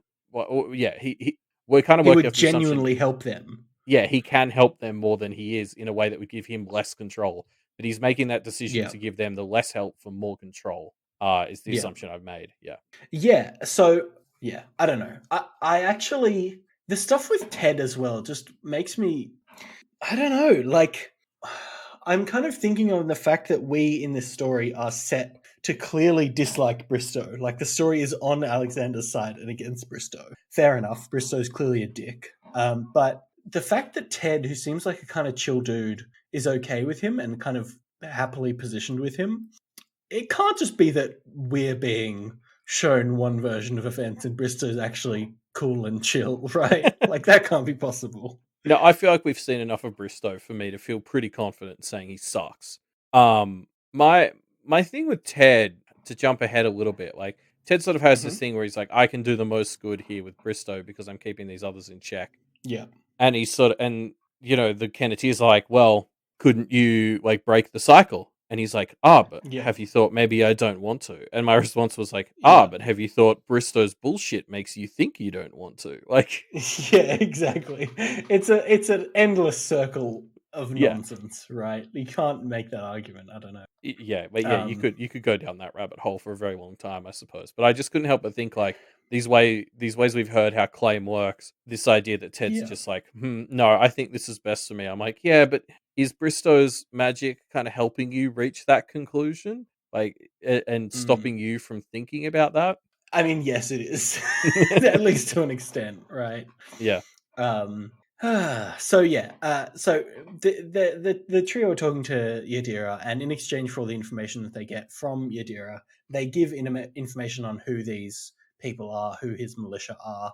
This is the main part where we explore all of them, but specifically the one we don't know, who is Ray, Kevin's girlfriend. But we don't get any solid answers. She's possibly a hollow shell, or possibly some kind of like anti-jealousy thing, but none of that really fits. I don't know. What do yeah. you think? Yeah, they kind of go through a bunch of uh like ideas. It's actually really fun to see practitioners and like our Kenneteers work with other practitioners to try and like logic puzzle this out. Um Mm, I thought that was like just a really fun section for us to explore. They don't come to any conclusive answers. I suppose my guess, based on where things ended up, is I thought maybe she's some sort of like well for like strife and anger and all that shit Kevin emanates. yeah. And then my thought after that was like, if she's gathering all this shit within her, maybe if she gets enough, she turns into some sort of strife bomb. Um, Mm, like, because either that shit's interesting. gonna just gather in her forever, but like I'm kind of like, well, that energy has to go somewhere, and I'm wondering if like, yeah, she just sort of explodes as some strife bomb. So there's gonna be something where it's like, if this school conflict goes on for long enough, they can whip out Ray as like a thing to just really make it pop off. Interesting. I like that. I like that she's just going to be this presence that never gets quite explained until she literally explodes with strife. Also, so the other thing that the trio and the duo kind of talk about here is this idea that silver counters the fairy, and that's why Shelley's Mm, decked out in like all silver. mm, I found this really interesting because like I looked up the like symbolism of like silver and what it traditionally means because it's obviously like the werewolf killing thing is usually what I would think of. yes. Um, Yes. and I think what's interesting is like a lot of what I was reading about silver, I was like, I would have actually thought this would be right up Fairy's alley. Mm. So yeah, like I'm curious if anybody out there is listening and knows a bit more about like silver or whatever and has ideas as to why it counters fairy, like let us know because I mean, there's a lot of stuff about it where like like I was reading places constantly talking about how it relates to reflections, and so like silver is the color of a reflection kind of, and it's like it allows us to see ourselves as others see us. Which at first glance I was like, doesn't that sound great for glamour? To Mm. self reinforce it. Like it's like the exact thing Avery was struggling with last chapter. Yeah, Um, fair enough. but there's like a sense of purity to silver as well, like the metal. So maybe it's like Mm. maybe it does the opposite. Maybe it's like maybe silver reflections cut through glamour because it's like you see the actuality of things. It's not see you as others see you. It's like see your pure true form. And for fairy, that's like Mm. cutting at glamour. I don't know. Yeah, that cuts through all the bullshit that they kind of specifically surround themselves with. Yeah. Well, and like silver's also seen as like the balance color. Like it's kind of like gray, like it's between black and white. And I mean we know fairies are like very extra, so they don't like to deal in the middling ground. And maybe that's where the Mm. fact that it doesn't work on the winter fairy comes in because it's like they are balanced. They have found their niche and they're stuck there. They're not as like they're not desperate to stand out like other fairy. Mm. Mm. Yeah. I Yeah. don't know. Hit us up with more ideas in the comments if you have Yeah, them. leave it in the comments if you have other thoughts. So yeah, Yadira is suspicious of how they know so much and puts it together that they might not be on Bristow's side in all this. Yeah, they don't handle her maybe thinking this very well, and kind of gets worse from here.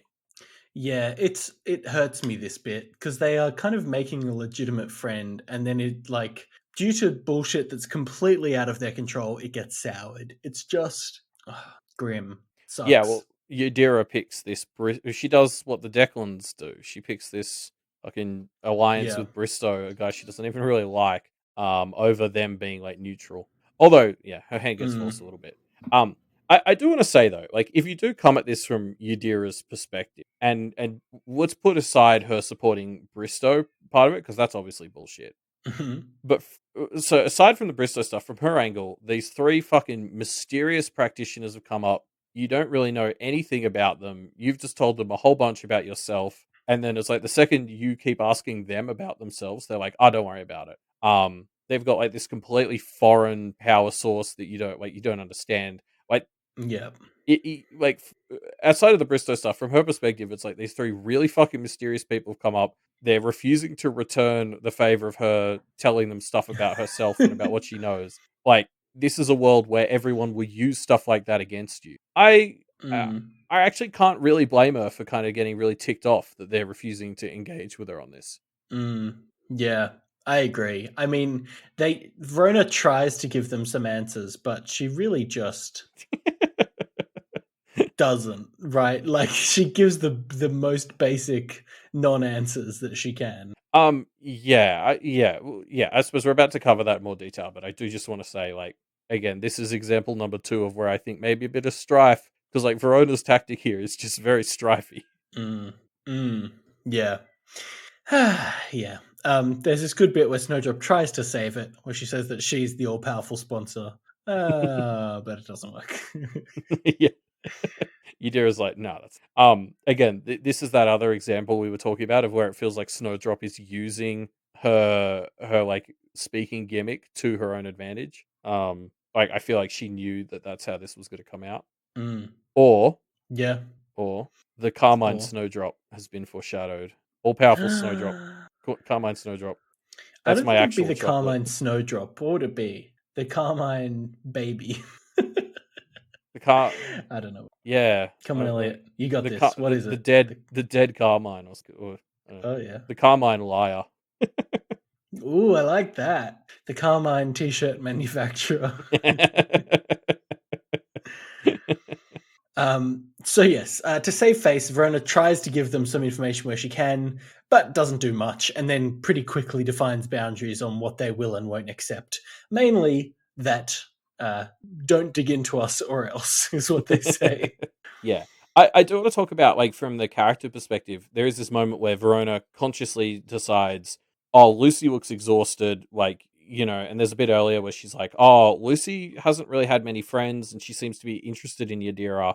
So, like, the Mm. whole thing here is she's kind of sort of trying to give Lucy that chance. She notices how Mm-hmm. exhausted Lucy looks when this is going south, and so she's like, "Okay, I'm going to take the point on this." Like, she's trying to be helping Yeah. out, and I think that that's a really good sign that she's doing that. I mean, obviously, Verona trying to step up and help Lucy has been a thing since Arc 2, with Yes. the whole like Avery kissing Pam thing. Um, Yes. but I like this because it's all in the context of she's trying to help Lucy make more friends. Because I feel like the her dad move would be to get possessive and try and sabotage this, and I feel like the her mum move would be to not step up. So Verona's talked so much about not wanting to follow either of their footsteps, and I think she's doing exactly that here. Like she's trying to step up and help in a way that felt, Mm. even if she doesn't do the best job, she's trying. Mm. Mm. Yeah, no, it is reassuring that she's really giving it her all to try and, uh, you know, give Lucy a break, I guess is the best way of putting it. Um, Yeah. doesn't go great, but good work, Verona. Good attempt. I mean, yeah, like to jump ahead a little bit, like yeah, it turns out when Verona takes point, she's fucking scary. Uh I'm gonna blame Strife on this one, but I don't know. It felt kind of her dadish. This is probably unfair, but I tied it to her dad when she's just sort of like, if you don't do what I say, oh, I'm gonna fuck your shit Mm. up. Uh Mm. yeah, but like I do, it's fucking metal as hell when she ends this conversation. This was fun. It'd be cool to chat again. Like Yadira and Raquel are clearly fucking terrified, and she's just like, "Oh yeah, this was fun. Let's do it again." Yeah, this worked well. And then Yadira just doesn't respond. Um, let's talk about the trapped practitioner thing because I really liked this because Yeah, that's what their first guess is to who they are. Is that they found, they have to have some kind of patron, and what would you guess? They guess a trapped practitioner, somebody trapped in a realm who can kind of summon others to give them power, and they're kind of working. And obviously, we know this is incorrect, yeah. or is it? Or is it, Oh Elliot? god. Because maybe Charles is trapped in Kennet, and all the Kennet others are actually his summons. We know he can build others. That's his kind of thing as a practitioner. Maybe all the Kennet others are actually his summons that he's been puppet mastering, and he's somehow been able to lie and is still a practitioner trapped in Kennet, and Charles is behind it all, and that's how it works. Well, what he did is he created them all with like safe word type things that he could use to control them, and then got forsworn Yeah. on purpose. It's all part of his plan. Uh, yeah. I mean, Ah. what's funny is like I actually thought it was like if you asked me to pick a trapped practitioner who was their patron, I actually think it's Matthew. Like he That makes he, sense. he But it's literally. less insidious, so I don't like it as much. Well, yeah, I mean, yeah, maybe like you could make it Insidious if you want to. But like we saw him do practice in 5.D once the Doom was out. He's literally like a practitioner who's trapped behind the Doom into being another. Uh Mm.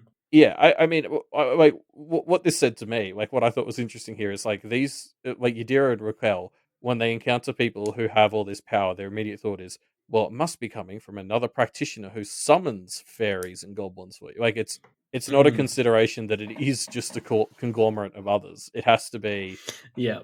a practitioner that summons them. Like it's that worldview creeping. Yeah, I mean, there's no world in which they could think, oh, maybe they're just forming a coalition with others. There has to be some other reason behind it. Yeah, or there must be some practitioner at the top somewhere. Yes, of course, classic practitioner. But yeah, this interaction ends basically half a step short of exchanging threats and violence, which is, I don't know, a bummer. Hopefully they can build it back up into a friendship. That group did seem a bit cool and good age appropriate friends for them, but it seems like they're settling on different sides, so I'm sure we'll get a conflict between them sooner or later. Should we read into it at all that Cass was missing the Clockwork Orange girl? Mm, Because I mean, obviously, it's funny. Like Lucy fucking roasted that look in 6.1, whereas we see like in this one, mm, Verona's like, "Oh, Cass isn't here. It's a shame. She's the one who had the cool look." And it's like, fucking, of course, Verona. But mm. is she the Verona of the group? Like Cass, what does it mean that she wasn't here? I'm just having this thought now, so I don't have any point I want to make with it. But yeah, Yeah, I don't know. Well, I don't have anything to read into that, I don't think. Food for thought, I suppose. Food for thought. Speaking of food, the trio head off and grab some food before Avery goes to play some lacrosse. Yeah, and so as they're in line for the food, Verona notes how things are going. All of the Belangers were present, with Chase leaning against the wall behind the table and serving the occasional drink, but mostly just lounging while Nicolette did stuff. God, God, these Belanger guys fucking suck. Like, just Yeah. yeah. Of course, Nicolette is the only one fucking doing anything, and of course, Verona is attuned to that. Like, this just reeks of the Mm-hmm. relationship between her and her dad. Um, Yeah. yeah, poor Nicolette. Let's save her already. I hope she is the one stabbing Alexander in the back, honestly. Yeah. Yeah. Could be. I mean, could be with what we learned about her. I mean, she is explicitly stabbing Alexander in the back. I mean, Oh she yeah, she told us. that's right. Fair. Yeah. So, anywho, should we talk about the shirtless pick fiasco? Yeah. Yeah. Um, I'm on Team Verona in this one. I think this feels like a pretty fucky thing to do. Not in the least because it's definitely messing with Jeremy, and that just feels kind of cruel. Yeah, I 100% agree. The only part of this I didn't enjoy was that, like, really the victim is Jeremy, and that's kind of Verona's point. Yes. Is like the others Yeah. guy laughing at her, and she's like, "No, I'm upset because this is going to get Jeremy's hopes up." And I was like, "Yeah, that is actually the Yeah. bad thing about this. Is Jeremy is the real Yep. victim." And he's so Um, nice. He's so nice. Yeah, yeah, he's been nothing but fucking great. Yeah, actually, you know what? No, I'm switching back around. This is a good thing because it's going to force Verona to be in the relationship with him that she really should be. Um, but no, this is like the point where I actually started to build my theory that the strife was affecting them in this chapter because this felt Mm. so unlike Avery to just Yes, it's a strong move, isn't it? yeah, like that. I was just sort of like, really, Avery did that. Um, Mm. and I mean, we saw in her head. There's like again, this is the thing. I can see how she sort of got to the point where she's doing this, but like I can't help but feel that strife was involved. And then when you think that, I noticed all those other things earlier in the chapter where I think it was maybe involved. But Mm. yeah, like this just jumped out to me as I was like, that's not what Avery would do. I don't think. Mm. Yeah, I have to admit though, I did find it very funny. Like, Me too. I I feel suppose bad for saying it, but yeah, me too. I suppose I haven't fully outgrown my own 13-year-old self who would do this to his friends. Mm. Yeah, I like especially there's that bit where Avery's sort of like, oh well, maybe you were looking at photos of him because you are interested, and Verona just kind of like, I think she eventually just makes like a throat sound, like she's just like, because it's like she can't say Yeah, what other no. reaction is there to that? Yeah. Well, she can't say no. I mean, that's what it says to me. It's like Yeah. actually deep down she thinks maybe she is interested, and she can't say no. And she fucking hates that Avery calls that out. I love this trio. They're so great. Now, maybe it's because as we record this, it's getting close to dinner time. But this food, should we talk about this food? It's described to be so delicious and appealing. It's suspiciously delicious. What do you make of that, Elliot? I don't know, it's just brownie bullshit, right? Like they're fairy-esque, aren't they? So it's just I don't know. Like Mm, I suppose you could read into the food being drugged or something. I don't. I just think it's just because it's Verona. Like she eats fucking frozen dinners and shit at home, right? Like I think she's just not used to good true. food. She's not used to eating actual food.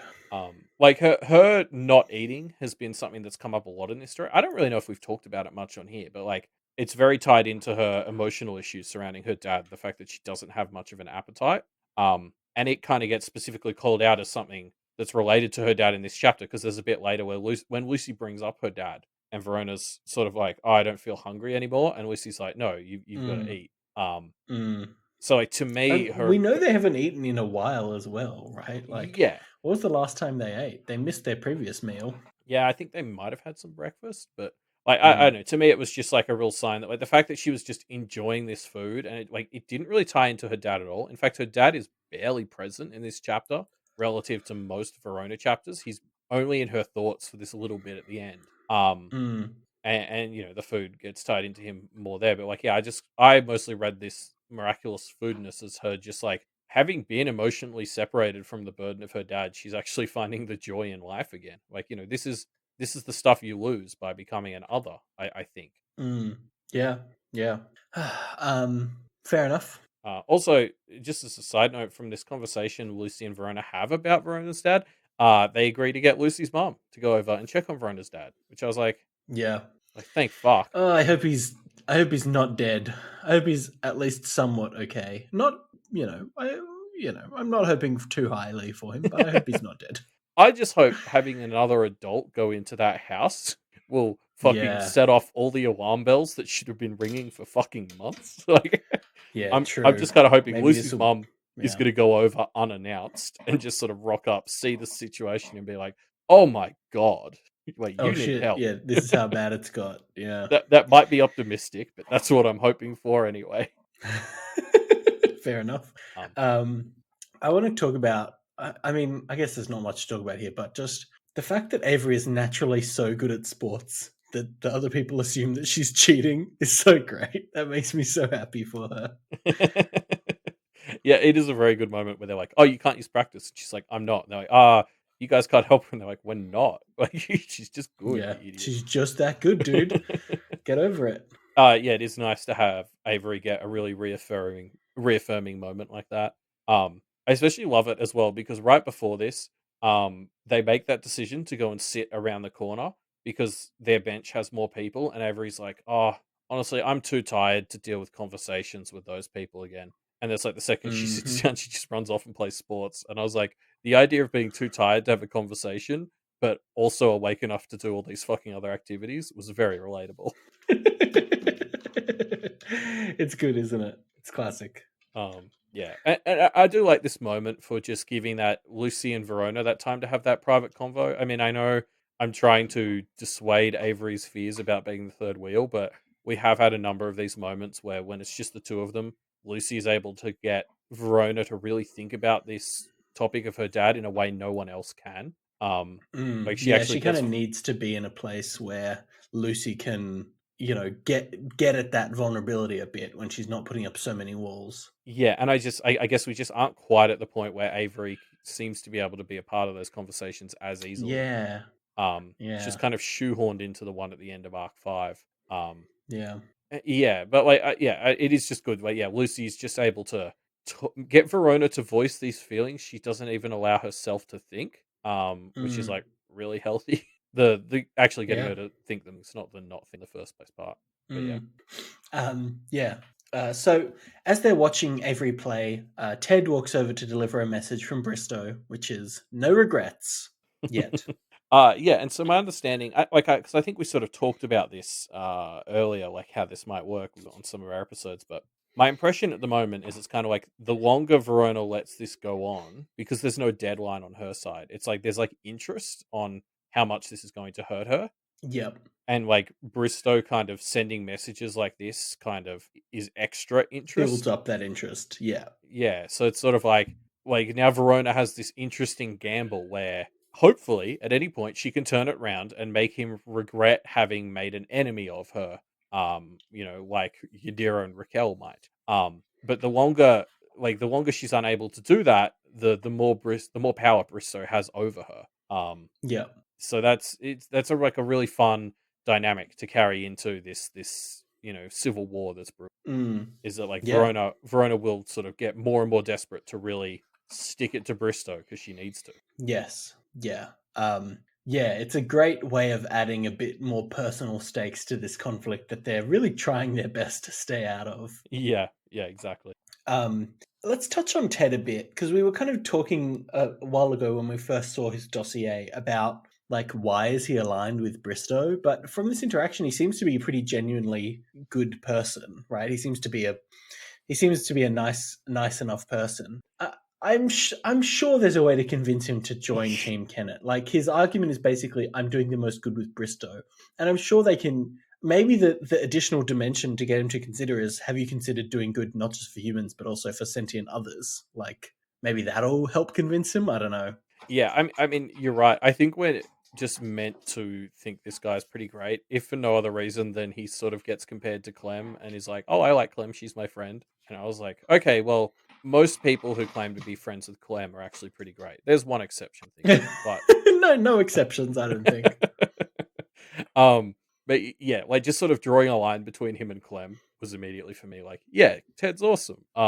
Yeah. And yeah, he sits in that same bucket as Clem, where I'm just like, oh, please stop going back to Bristow. Like, so maybe this is our second chance to turn someone good away from her. To turn someone away from him. Yeah.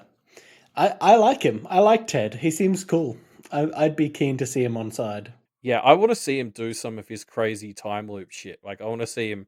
I guess I want to see him go toe to toe with whatever the fuck Durashay's got up her sleeve, because that seems like what would be in his Interesting. wheelhouse. Yeah, I'm sure we'll see. That feels like it's a fight that is too perfect to not have Yeah, if please, it comes to Wildbow. that. Yeah. But yeah, so after Ted leaves, Lucy kind of expresses that she hated how powerless she felt during that interaction. So time to get a power boost. And how do you get a power boost in this world? You do one of the big three rituals, and they seem to be leaning towards the implement ritual. So Yeah, it's I mean, implement time. I can't fucking wait. I mean, we sort of already got excited for what the familiar book might mean for where the arc was going, Yes. but like this is a Yes. much more like, okay, I'm heading into 6.4 with expectations of a discussion that I'm very excited to hear. Yes, we're about to get the theoretical on how the implements work, and I'm assuming that will get applied in 6.4 Yeah. practically to these three specifically. Yeah. I mean, I guess do you have theories or inklings as to like I guess I'm skipping ahead, but based on the Implementum text that we read, what are your thoughts for the Kenneteers? My gut reactions were we had the scissors that Verona had kind of prepped and had discussed maybe using for something, so that's where I'd go for her. Avery, it has to be a hockey stick for Avery, right? It's this kind of like staff-esque thing that has such perfect connotations for her.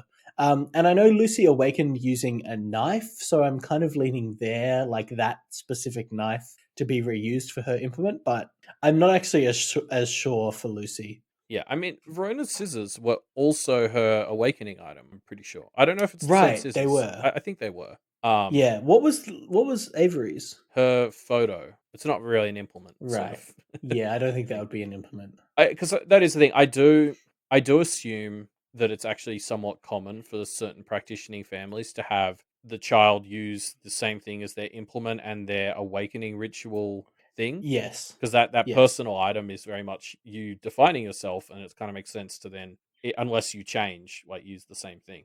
Um, Yeah.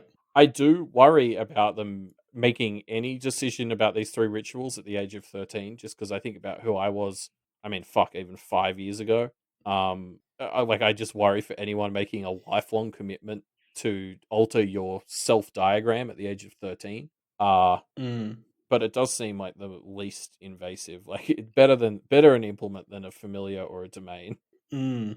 Yeah, no, I agree. I'm not sure how a familiar or a domain would work for any of them. Uh, yeah, to go sort of back to the question I asked you about, like, what would they each take? I do like a hockey stick for Avery. Mm. I feel like there's a lot of cool symbolism there. For Lucy, her knife doesn't feel right. I agree. Like it just, I almost for Lucy wanted one of those ones. To jump ahead again. There's stuff about like there was that ascetic ritual where you don't take an implement, but you kind of remove your connection to earthly possessions and strengthen yourself. Yes. Yes. I don't know if Lucy would go so far as to like remove all her earthly possessions, but I do see her maybe rather than wanting to possess something in this way, like getting one of the implements that empowers yourself. I think there was one like a talisman. There wasn't talismans, but like or not emblems or banners, but I think there was one that was like a focus on just sort of reinforcing yourself. And I feel like that's the Mm. direction I could see Lucy going. Mm. Yeah, maybe. The other direction that she could go down is more weaponry, like a sword, even to go to the extreme of like Fey Duelist vibes. Yeah, yeah, But I don't like really see that happening, not without a bit more development on that front. well, and because I see the sword, like they did talk about in the text, the sword is for defense as much as offense. But like I don't see Lucy being that sort of pointed offense in the same way. She's much more like she's more like an airbender where she swings your shit back on you, right? Like she's not going to come out and attack you unless you're a piece of shit first. So Mm. it's almost like something that would reflect or parry, like focus. Would make Yeah. more. I don't know. Yeah. Mm. Yeah. Should we get into it? We're Yeah, starting to talk about these implements. Let's just dive into the text, shall we? 6.3, the extra material implementum text. So let's just start by saying, we got the familiar one last week, and the question was, okay, why is this here? Now the fact that this one's come up makes me think we're not actually going to get a familiar. We just kind of getting background info. We might get a domain text next week, but again, I don't think we're going to get a domain. It does seem like we're going down the road of implements, and so we just kind of have this text in the middle to give us a bit more deets on it. Yeah, I don't expect the Kenneteers to get a simple implement or even a straight one. Like if I view Snowdrop as a kind of like familiar transform thing, and I think this was a prediction we got Yeah. from someone ages ago on Pale Predictor.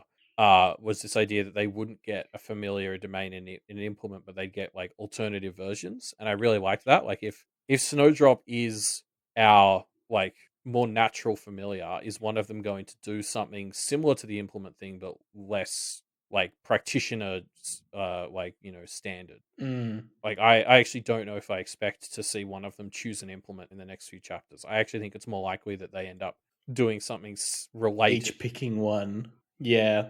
I I like it conceptually, but the fact is an implement is the one that just makes the most is easiest to fit into your life and is the smallest kind of commitment to make, right? It is. There's Which like makes me feel like drawbacks. it's just not. Yeah, of course, but I don't know. Yeah. No, I agree. Like, if I had to pick one to do in the next week, I think I would start with it because, like, if you tie familiars to marriage and if you tie domains to buying a house, those are like so much more important Yeah. than being forced to carry a wand I don't really like around for 20 years, Yeah, being forced to always have something in your pockets. Like, Yeah. okay, sure. I have my fucking wallet and keys in there every day anyway, so And like it handicaps you, but it doesn't like tie you down. yeah, exactly. I, Um I yeah, yeah. I don't know. I think it's interesting as well because as you sort of brought up, this implement text fits so cleanly into like where we see it being in the story, right? Like it's like oh well, they just started talking about do we yes. want implements, whereas the familiar one didn't fit as neatly. So it's like I had Yes. my theory that it was related to Durachet, and Durachet is confirmed to have liked Lucy. And this thing. So it could still be that, or was it first because we already have our familiar equivalent in Snowdrop? Like I don't know. Yeah. Yeah. I guess we'll see if it comes into it, but yeah.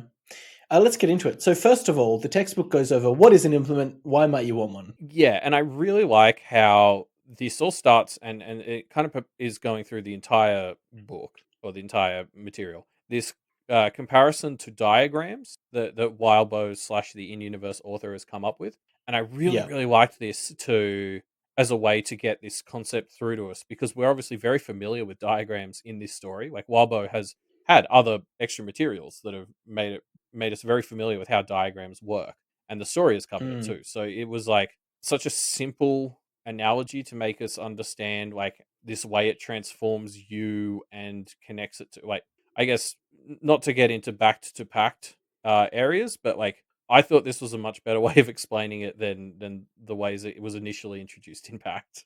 mm. Yeah, I thought it made a lot of sense too. We will get into back to packed vibes Yeah. at the Okay. end of the show, so stay tuned for that. So yeah, the next section of the textbook goes into detail on 22 examples. I didn't actually count them. I'm just assuming there were 22 because that's what it said. 22 examples of implements and their strengths and weaknesses. Obviously 22, very important magical number because it's the length TV show seasons used to be. Sure. Yeah. Yeah. So No, we have this is the backdoor pilot for Wildbow's Implement TV show, where each episode explores a different implement. look, I mean, it wouldn't be my first choice for an Otherverse TV show, but I'll fucking take what I could get. Um, Yeah. yeah, I mean, this is obviously a very fun section. I really like the homework questions Wildbow put in for us in the middle. I had a lot of fun answering most of them in my live read. I eventually had to stop because the live read was taking fucking hours, and I had other stuff I needed to Hmm. do. Um, Yeah. but it was yeah, the questions really elevated it to me. Like I had so much fun doing. Yeah. No, it's great, isn't it? And it really gets you thinking about the kind of thing that the textbook clearly wants you to think about in universe. Um, Yeah. yeah, it's good stuff. Here's a question for you, Elliot.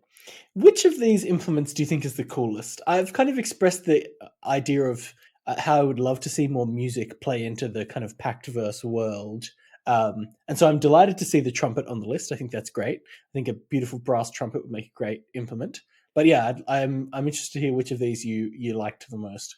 Didn't you play trumpet, don't you? Yes, I have a trumpet just right within eyesight right now. I'm not very Yeah. good at it, but I do own one. I'm just well, because like my musical instrument, I don't play it anymore, but I used to play the double bass, which does not have the same implement affinity, I don't think. It's not. It's very hefty. So, when we get to the different stats of the implements and what that means, it'll definitely tie you down a bit more. Yeah, I'd say so. It was such a bitch to carry around. Anyway, Yeah. yeah, I agree. As to what might be the coolest one, I quite liked the appeal of things like the rings or even like the talismans where you don't necessarily affect the shape of your diagram. Like, something like a sword or a wand is sort of adding this pointed angle to your diagram and making very Hmm. direct in how you practice. Whereas, Mm. like, I think the things like the talisman, it kind of rather than change Mm. the shape of your diagram, it changes the flavor. And I Yeah. kind of like that idea more. Like it's kind of weird because I would often say I don't want to lock myself in, and I see this as less locking myself in to add a kind of theme to my work that I can work off of. So like Yeah. giving myself some sort of talisman that makes me water themed or something is what I could totally see myself going. Interesting. Okay. And I Cool. think it's just Fair such a enough. cool different way to work. Like as also talking about this diagram metaphor. Like I think this is why it was so powerful because it wasn't just shapes. Like I think the idea that the wand and the sword point your practice is very easy to conceptualize. But I think getting to these murkier ones of like, oh, it affects the flavor of your practice is where the diagram Mm. metaphor really becomes powerful. It's just like, oh, so it's just like default water runes. Okay, easy. Mm. Um, like I think concept, yeah, it helps so much. And as you said, like you've got the homework questions to sort of like train yourself to think about this in the way Wildbow wants you to. Yeah. Yeah. Definitely. Sorry, I had a Um, bit in the notes here about what might your implement be, but I've actually seen that you've got that covered later. You can skip that for now, I suppose. yes, we will get to that when we get to Back to Pact. So stay tuned after the outro for that. So next we go into some of the different effects that implements may have as a result of their kind of composition of attributes, I guess. Yeah, like I think what really elevates this concept to me is like the bi-directionality of it, and like we talked about that with familiars. Like it's something that really elevates the world of the otherverse to me is the way the implement shapes you in the same way you are shaped by it. Or Mm. sorry, you shape it in the same way it shapes you. Like there's this comparison to, oh, if you take a book as your thing, you will like get better at reading as you would as somebody who uses a book all the time. And I'm just like, oh god, like Mm. it's such a great metaphor, and like I don't feel like most stories would think about it to that degree of like Yeah. having it like it would just sort of be, oh, you get better at reading, or it would be you've used a book a lot, now you are better at reading. Whereas in this other verse, it's sort of like, yeah, it's kind of both. You will use it a lot, so you'll get better, but also you'll just get like kind of a Yeah. boost. Yeah, it's cool, isn't it? Um, we kind of go into the like stats of implements as well, and I just think that's such another cool framing to help understand. I mean, implements, but also just in general the way that like the attributes of an object relate to how it's perceived in this world, right? We've got durability and weight and all that stuff, the material it's made out of, all that good stuff. I think it's just great to see like, hey, this is what these kinds of things will say and do as a result. Like I liked it as a sort of framework for considering how to consider an implement, I guess. Um, Mm. it did kind of feel like Dark Souls is haunting me everywhere I go. With some of these stats, but they're less numerical, so I like them more. Um, I think like the other cool thing as well is like in amongst the stats is like there's so much of a focus on what these things say about you as much as it is like what others will think based on your implement. Like it's not just Mm. about you and the implement, but like part of the power comes from other people, which of course is so much Mm. of what Pale has been talking about, like how we cooperate and stuff. So of course Mm. it's not just an isolated thing. Like I remember, I don't know if you would remember this, but way back in the day, there was a discussion on our Discord about like Crocs as an implement. Mm. And like there was a lot of discussion about like whether like Crocs would suffer just because everybody else would judge you for them. Like an element you need to consider for these implements. It's not just yourself, but like how everyone else will think of you. And that was like the big weakness of the Crocs as an implement was everyone else is gonna Yes. fucking despise you. Yeah. I love the idea of Crocs as an implement. It's so ridiculous. That But yeah, it was a like you very need to, fun discussion. Yeah. yeah. Um, so yes, in chapter 3, then we learn about other objects, which is this kind of weird ability for implements that are left to their own devices to take on very, very basic identities and personifications. Yeah, and this is where a lot of that bias we talked about in the familiar text just kind of manages to sneak its way in here a bit, where it's sort of like the book becomes suddenly very possessive and sort of was saying like, oh, don't they're going to be shit and don't really have that, or if you're going to have it, keep a tight eye on it. Like it's Yeah. you own this object and you need to make sure you maintain ownership of it. Was sort of the vibe that I got in this part of the chapter. Like I was like, oh, okay, here's that possessiveness back to the fore. Yes. But God, this is just crazy, right? Like the idea that, I mean, they gave the example of the alchemist with the homunculi and their cauldron kind of turning into its own bit of a homunculus. But yeah, your implement can just kind of grow itself a minor consciousness. That's crazy, and I really want to see it in the story. Yeah, I mean, like, because you're right. On one level, it makes a lot of sense. Like when I first saw this, I was like, well, yeah, of course, because you've got like we've seen so many of these others, like ritual incarnates or dogs of war, come from like be spawned by humanity. So the idea that if you have an object that you're just constantly pumping yourself and all this extra power into, like, of course, that might manifest as an other, like, duh. But at the same time, it was like I never would have thought of that, and I kind of want to see it. Like, I want to see Verona use a sketchbook as an implement, and then her sketchbook starts like fucking writing messages back to her or something. Mm, It reminds me of yeah. not to, like, just to go all the way back to pilot season. Hmm. That example was very reminiscent of the Dresden Files, and he had that skull companion guy, Bob. Bob. Yeah, yeah, yeah. It reminded me of Bob from the example we got in this chapter. Fair enough. Fair So enough. I You have want to to see say. Verona get like a snarky fucking sketchbook that writes snarky messages at her. I do think Bob was perhaps a bit more sentient than it seems these what are they called? Other objects would be. Yeah, yeah, true. But yeah. Cool. So in our fourth and final chapter of this book, of this textbook, or at least the final chapter we see, we learn about some variations on implements and other rituals that have kind of similarities to the implement ritual. Yeah, like I already brought up the ascetic ritual, which is kind of the it feels very Buddhist to me. This Mm, like mm. ritual that's like instead of claiming something, you shed responsibility for all material things. I think there's like talks of like immaterial stuff in this one as well.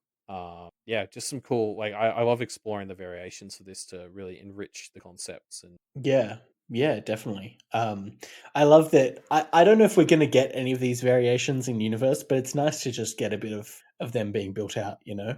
yeah, I agree. And it helps us think about these things on a deeper level, even if we don't see them in the story, which is why I think it's useful. Um, Yeah. so I don't know why this Um, I don't know why this note is here and wasn't earlier, but like I do just have a sentence in our notes here that is just the mask as an implement seems like a good fit for Verona. Don't remember why I've um, put this here because it should have been earlier when we were talking about that, but just going to shout it out now. sure, why not? Yeah, you can whatever, man. It's a loose format. I did just want to quickly read it because like reading it I was like, oh yeah, because like the focus on the mask was like changing yourself, and that felt very Verona. Yes. Yeah, 100%. And look, if it's just an implement that helps her change herself temporarily, Yeah, great. Love all it. for it. All for it. Here's something that I hope we get to see in the future. There's this quote mentioning rhythm practitioners. Again, what? What is that? That's awesome. Yeah, I suppose it fits into what you were saying about wanting more music because that's like that's kind of what music is, right? Like the idea of like I think humans naturally sort of music is in every culture because I think we like the idea of like rhythm and harmony. So like Mm, I think that is a fundamental human thing. So I imagine there is a lot of power to rhythm in this world. yeah, I'm just definitely. I'm just Another wondering like reason I'd love to see more music in Pact or Pale. I'm just wondering like how that might work in practice. Like, are these people doing fucking like firebending moves to a rhythm, or is it like It's a rhythm practitioner who has practitioners, like a Elliot. drum? and they're like, they No, like no. cast their spells with a drum. It's very like scat based. It's based around scatting, doing like ba-doo ba ba boo ba and then that's a magic spell. It like blows somebody up, etc. It's Sure. rhythmic scatting slash chanting that lets you conduct your magic. Yeah. I mean, fucking any of these ideas would be amazing. Yes. Yes. So yeah, this final bit of like alternate variations is just full of buckwild ideas, which is great. Great way to round it out. Just being like, here's some weird other shit from Wildbow's brain that I don't think I'm going to fit in anywhere else. Why not just put it in here? Yeah, like I think I said this in last week's one as well, but like, fuck, I'm excited for what this story is going to do for Pack Dice. Yeah. Oh yeah. Yep. It's a lot of good material in here. And that's the end of the bonus material. Yeah. So should we jump into our discussion question that we've been running for the last week? That discussion question is, how would you bind the Carmine Beast? And we got people who talked about positive binding and negative binding. We didn't get any mentions of a hallowed binding, which I think is fair enough. Those are probably the most complicated and hard to understand. Well, I think hallowed bindings, well, conceptually, at least to me, overlap a lot with positive bindings in that you're creating a home, which will kind of overlap with positive bindings in a way. Also, the Carmine Beast has her own domain, so it'd kind of be like, I build that, right? Like, Yeah. go to the Carmine Beast's domain, write down a list of what it has, build your own, boom, hallowed binding for the Carmine Beast. Yeah. I mean, Kennedy is kind of a hallowed binding for the Carmine Beast. Yeah. Well, it was a hallowed binding for something. I don't know if it was the Carmine Beast. Well, true. Who knows? So we got a few answers to the discussion question. I'm going to pull out one by a user called Olafak, who talked about a positive and a negative binding. The positive binding is blood and meat related from three sources: a murderer, somebody mauled by a wild animal, ideally a wolf, and something representing pure savagery. And they went with the blood and meat that might be the remains of a goblin attack on a human, which I think is a great one to pick. Obviously with the idea of representing kind of predatory nature. And then for the negative binding, the thought that they went around is kind of telling this story of man's dominion over the natural world, I guess, and over predators specifically. So first we get defenses like bear traps. Next we get something like the fur or pelts of wolves, which are like, you've beat the predator, now you're turning it to your own needs. And then finally, wolf meat cooked. So this is the final step of like, you haven't just killed this wolf and skinned it, you've actually used every part of it to uplift your own life. Which I liked. I wonder which of these would be more successful. I wonder whether this negative binding is more playing into the idea of predatory things with like the vibe of maybe humans are just the ultimate species now, and it's just still one species dominating another. Like maybe the opposite of this isn't dominating of another species, but just kind of more general like technology or modern trappings in the abstract. So maybe something like a circle of clay bricks, right, to represent, hey, we've built shelters for ourselves and complex processes that are like the antithesis of nature, in the same way that goblins can't cross like running water pipes, Yeah, I think the other angle is the Carmine Beast was very violence focused. Like that hunter prey dynamic Yes. was core to them. So, like get a bunch of doves and build a circle of doves as a peace Yeah. thing, A peaceful, yeah, or interesting. or like a circle of white flags or something.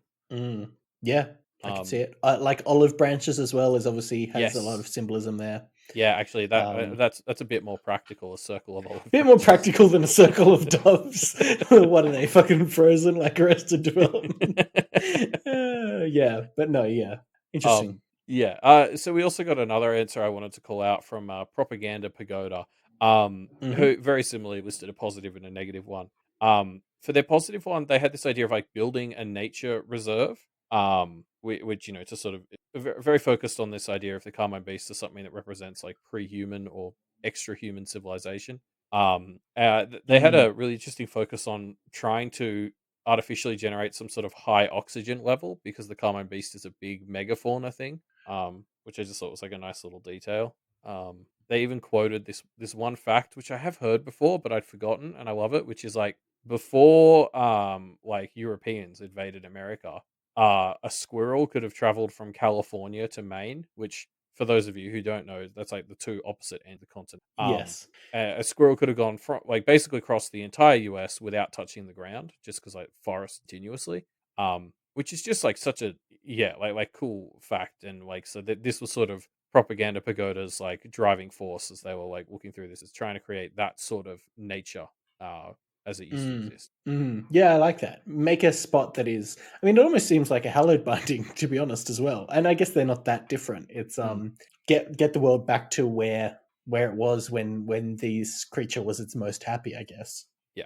And then Propaganda Pagoda also had a negative binding. They similarly went for this idea of creating three rings, which we saw a bunch. And their three rings were like one to symbolize like modernity, like so technology, human dominance, I suppose.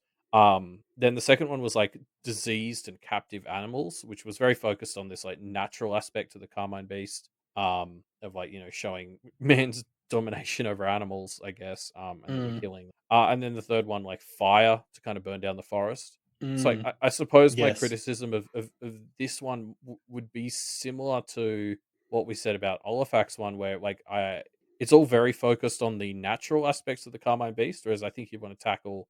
I like the idea of building three rings, each of which attack a different aspect of the Carmine Beast. So like one of these, take one of these very nature driven ones, and then take one that's against violence, and then take a third one that's against like I don't know, just like the take the human angle for the third one. Mm. Yeah. I like the fire one, both because it kind of is this must tap into this primal thing of like beasts dislike fire, but also fire as an antithesis of like forest and nature. I think it works on a few levels. I do worry. I kind of associate fire with violence. Maybe I'm wrong True. with that. I True. worry it might lean into that aspect too well. Maybe you have to get things that are fire but in a non-violent way. So like an oven lighter or Yeah, something. I yeah, don't yeah, know. yeah. Um anyway, yeah, some great discussion question answers. So thank you to those that left those in our discussion threads. If you want to leave a thought in our discussion threads, anything from what we discussed this week or the chapters or just the show in general, you can find them linked in the show notes down below. Yep. And obviously, you probably already know this, but you can find this podcast on all the big podcasting platforms. And a lot of those let you leave reviews, and we don't say this very often, but swing us a review if you can, because those help other people Yeah. find Power Reflections, which more importantly helps them find Pale. Yeah, exactly. It's a roundabout way to get them there, but hey, it works. Why not? Yeah, whatever works. I mean, we're all part of Wildbow's pyramid scheme to get everyone reading his stories, and we take what we can get. Yeah, exactly. Any route counts. Yeah, while you're going to different services, why not go to twitter.com and search Media MT Podcast, which is our Twitter account. And from there you can Well, follow no, us. actually, you And can search. You can just search "Pale Reflections" now, and we come up. true, fair. It's very exciting. But yeah, that'll let you get all the updates from this show. Yep. Our website is dooformedia.com. There you can find all the other shows on our network. There's a bunch of new bonus shows coming out. So for those who don't know, it's now like every week basically. There's some special bonus thing for the patrons at $10 or above. So the latest Freeman Bros just came out, where Matt and Dan discuss like intellectual things I don't understand but I enjoy listening to. I think next week we have other levels of the tower, which is Scott and Matt talking about like Stephen King shit that isn't the Dark Tower series. So yeah, like check it Mm. out. Yeah. Yeah, lots of cool content on there. While you're on patreon.com, go to patreon.com/wildbow and you can support Wildbow. You can give him the coin, the mildly etched coin that symbolizes a few cool things. Maybe that you're a gambler. Maybe you're a con artist. Don't worry about being those things, though. Just give that coin straight to Wildbow in exchange for writing some more cool stories. Yeah, there was a thing. You can give away your implement, even if it's a coin, and you got to do Yeah. some shit, but you can give it away. And it'll So come back to you, and then you can give it to him again. please don't give Wildbow checks that will bounce. It's the practitioner version of a bouncing check. And is that the end of our show? No, it's not, Not because we're going backed to Pact. So yes. everyone who hasn't read Pact, you have permission to leave now. Yeah. You just mark as listen. Yep. And I think we've given everyone enough time to panic hit the pause button, so let's get into it. Yep, good. So what do we want to talk about here, Elliot? I quickly, before we get into the real meat of the implement stuff, I think we're going to spend the most of our time on. I want to quickly touch on Alpi being a hag because Hmm. we've met one other hag before, and she wasn't quite as cool as Alpi. Is it Crone Mara? Is that who you mean? Yeah, Was she a hag? she was I guess listed she as a was. hag a couple of times. Yeah, Right. like early on, she was listed as a hag. I'm pretty Yeah. sure. Maybe Yeah. that was a misclassification early on because I think there was confusion about what exactly she was. But there was definitely points where she was listed as a hag. Maybe Alpi being a night hag is different enough to be distinct. I don't know. Oh, I mean, like they're definitely distinct. Like, I just thought Well, it was Alpi funny. clearly is different to Crone Mara, but yeah. It's just crazy to me that they're of the same Yes, species, I guess. Mara is a blood hag. Ah, okay. Okay. Cool. Yeah. Cool. So Cool yeah, factoid. it's just funny because they are so different. Like it's just that that's a very important distinction to me. Like we talked about how Alpi was defined by her knight stuff rather than her hag stuff. And I guess if we think about the other hag we know being Crone Mara, maybe that book actually had it right, and we should be focusing on that aspect because putting the two of them side by side, like the hag thing, really, aside from the whole obsession with routine, they've got nothing in common. Mm, mm. Yeah, yeah, they are quite different. Should we get into the implement stuff? Yeah. So, first off, no definite discussion of declarative, authoritative, and sociocultural in the implement text, which I think is Mm. interesting because that was like the linchpin of defining implements in Pact. And it seems like this system has gone a bit more. I mean, it's still the same, right? Like that, still kind of the same, but just without those specific framing devices. Yeah, I talked about this a bunch in my live read, and like honestly, to my mind, this is a huge improvement. Yeah. I think the declarative, authoritative, and sociocultural framework confused me more than it actually helped. Mm, I would often go and look them up whenever I was having a discussion on implements and people were using that framework because I'd forget which was mm, which. And I don't know that they like I essentially would boil them down in my head to basically considering how do you like I would just view it as how do you use it? What does it say about you that you have one?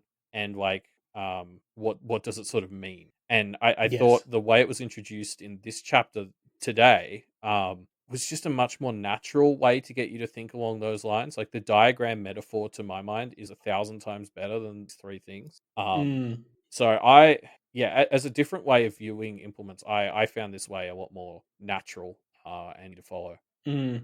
Fair enough. Yeah. So I'm I actually do like okay. it as well. I'm okay with seeing those three disappear. I found them a little confusing. Fair enough. Uh, Here's a question for you, Elliot. Went and pulled this out from our Deep Impact notes. And at the time, you didn't know what a standard was. Yep. Do you? Do you know what a standard is now? Is there growth? What's a standard, Elliot? Tell us. I actually did know what a standard was before today because everyone fucking told me when I said that in our episode in 2.7. I got like 10 messages telling me what a standard is. It's basically kind of like an emblem type deal, but it's like not about like a crew of people. It's like honestly, I've kind of forgotten, but like it was outlined in this text. All I right. didn't So have there I is didn't have to go growth. Google. Good stuff. Good stuff. Now, I guess the question we should answer: what is our implement? Right. We talked about this back in Deep Impact. You gave the answer of metronome. Do you remember what my answer was? I didn't remember until I went and looked it up. Yeah, no, I think because I had to go and look this up one time for All Packed Up. It was it wasn't a telescope, but I kept thinking it was a telescope. No, it was a spyglass, Spyglass. like a fucking Correct. Sherlock Holmes type thing, right? Yes. Yeah, Which I yeah, think was a good answer, but I yeah. don't know if I would stand by it. I actually think looking at this list, I probably would just pick tome. I kind of like the vibe of having a tome as an implement. I think it fits the type of practitioner I would want to be. I, I mean, I'll admit I thought that at first. I mean, obviously, since we're here, we have an affinity for books for reading. Yeah. But I don't. I feel like the tome must have such an impact on how you practice. Mm, In a way that I don't know would gel with. I feel like I would be a very reactive and improvisational practitioner in a lot of ways. It's like I don't know if a book would work for. mm. Yeah, fair enough. I just kind of, the vibe of it to me is like, I think I'd be an information based practitioner. And so having a spell book would kind of lend itself nicely to that, I guess. Yeah, I like being because I think you've talked before about wanting to be the fucking the Martin from Magnus Archives type, right? Like, Yeah, or the what's his face who was Andy and Ava's friend in Pact, who was like yeah, the central information hub for the witch hunters. yeah, exactly. I mean, I definitely see the appeal in that as a kind of relatively safe practice role. I Yeah. definitely think it suits those sorts of jobs. Mm, Yeah, I'm actually sticking with metronome. I don't. I still like the original thoughts I had behind that, which is like helping to let me define the rhythm of the fight. mm, Like that is sort of my interpretation of how it would work in practice. Is like it would give me a greater ability to sort of find my own rhythm and control the rhythm everyone hears. Because you know, if you try practicing a musical instrument in the same room as someone else who's using a metronome, like that shit fucks you right up. So um, mm, I think that idea of using a metronome to have your say on the nature and the rhythm of the fight really appeals to me. mm. I mean, maybe you would be a rhythm practitioner. Yeah, if we find out what those are, I like the idea. Do you remember like there were the people in Pact in Arc 13, I think it was, and they would like chant and do poses. They were doing like firebending, like I sort of referenced them earlier in the episode. Mm. Do you remember those guys? That's what I think of when I hear rhythm. I I don't. I think they were Oni related actually. Oh yeah, sorry, I do.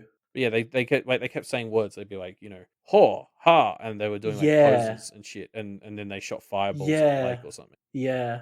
Maybe. Yeah, That's what I think. maybe. That's what I think of when I hear rhythm practitioner. Is like, yeah, like those firebend. Fair enough. What would you? So yeah, you're still with your metronome. I think Anything so. else we want to talk about for Back to Pact? No. Like again, this is just this implement text is one of those things. I can't wait to see Pale readers go into Pact after this story and Yeah, like really engage. Like it would be so interesting to see their responses to that 2.x chapter where they learn about implements in a bit more of an abridged way than we just have. yeah, Like, what will yeah. their reverse Interesting. take be on the Yeah, I authoritative, wonder. declarative, and sociocultural definition? What an interesting question. I do wonder. Um. All right. Cool. Well, we already did the outro, so I guess that's the end of the episode.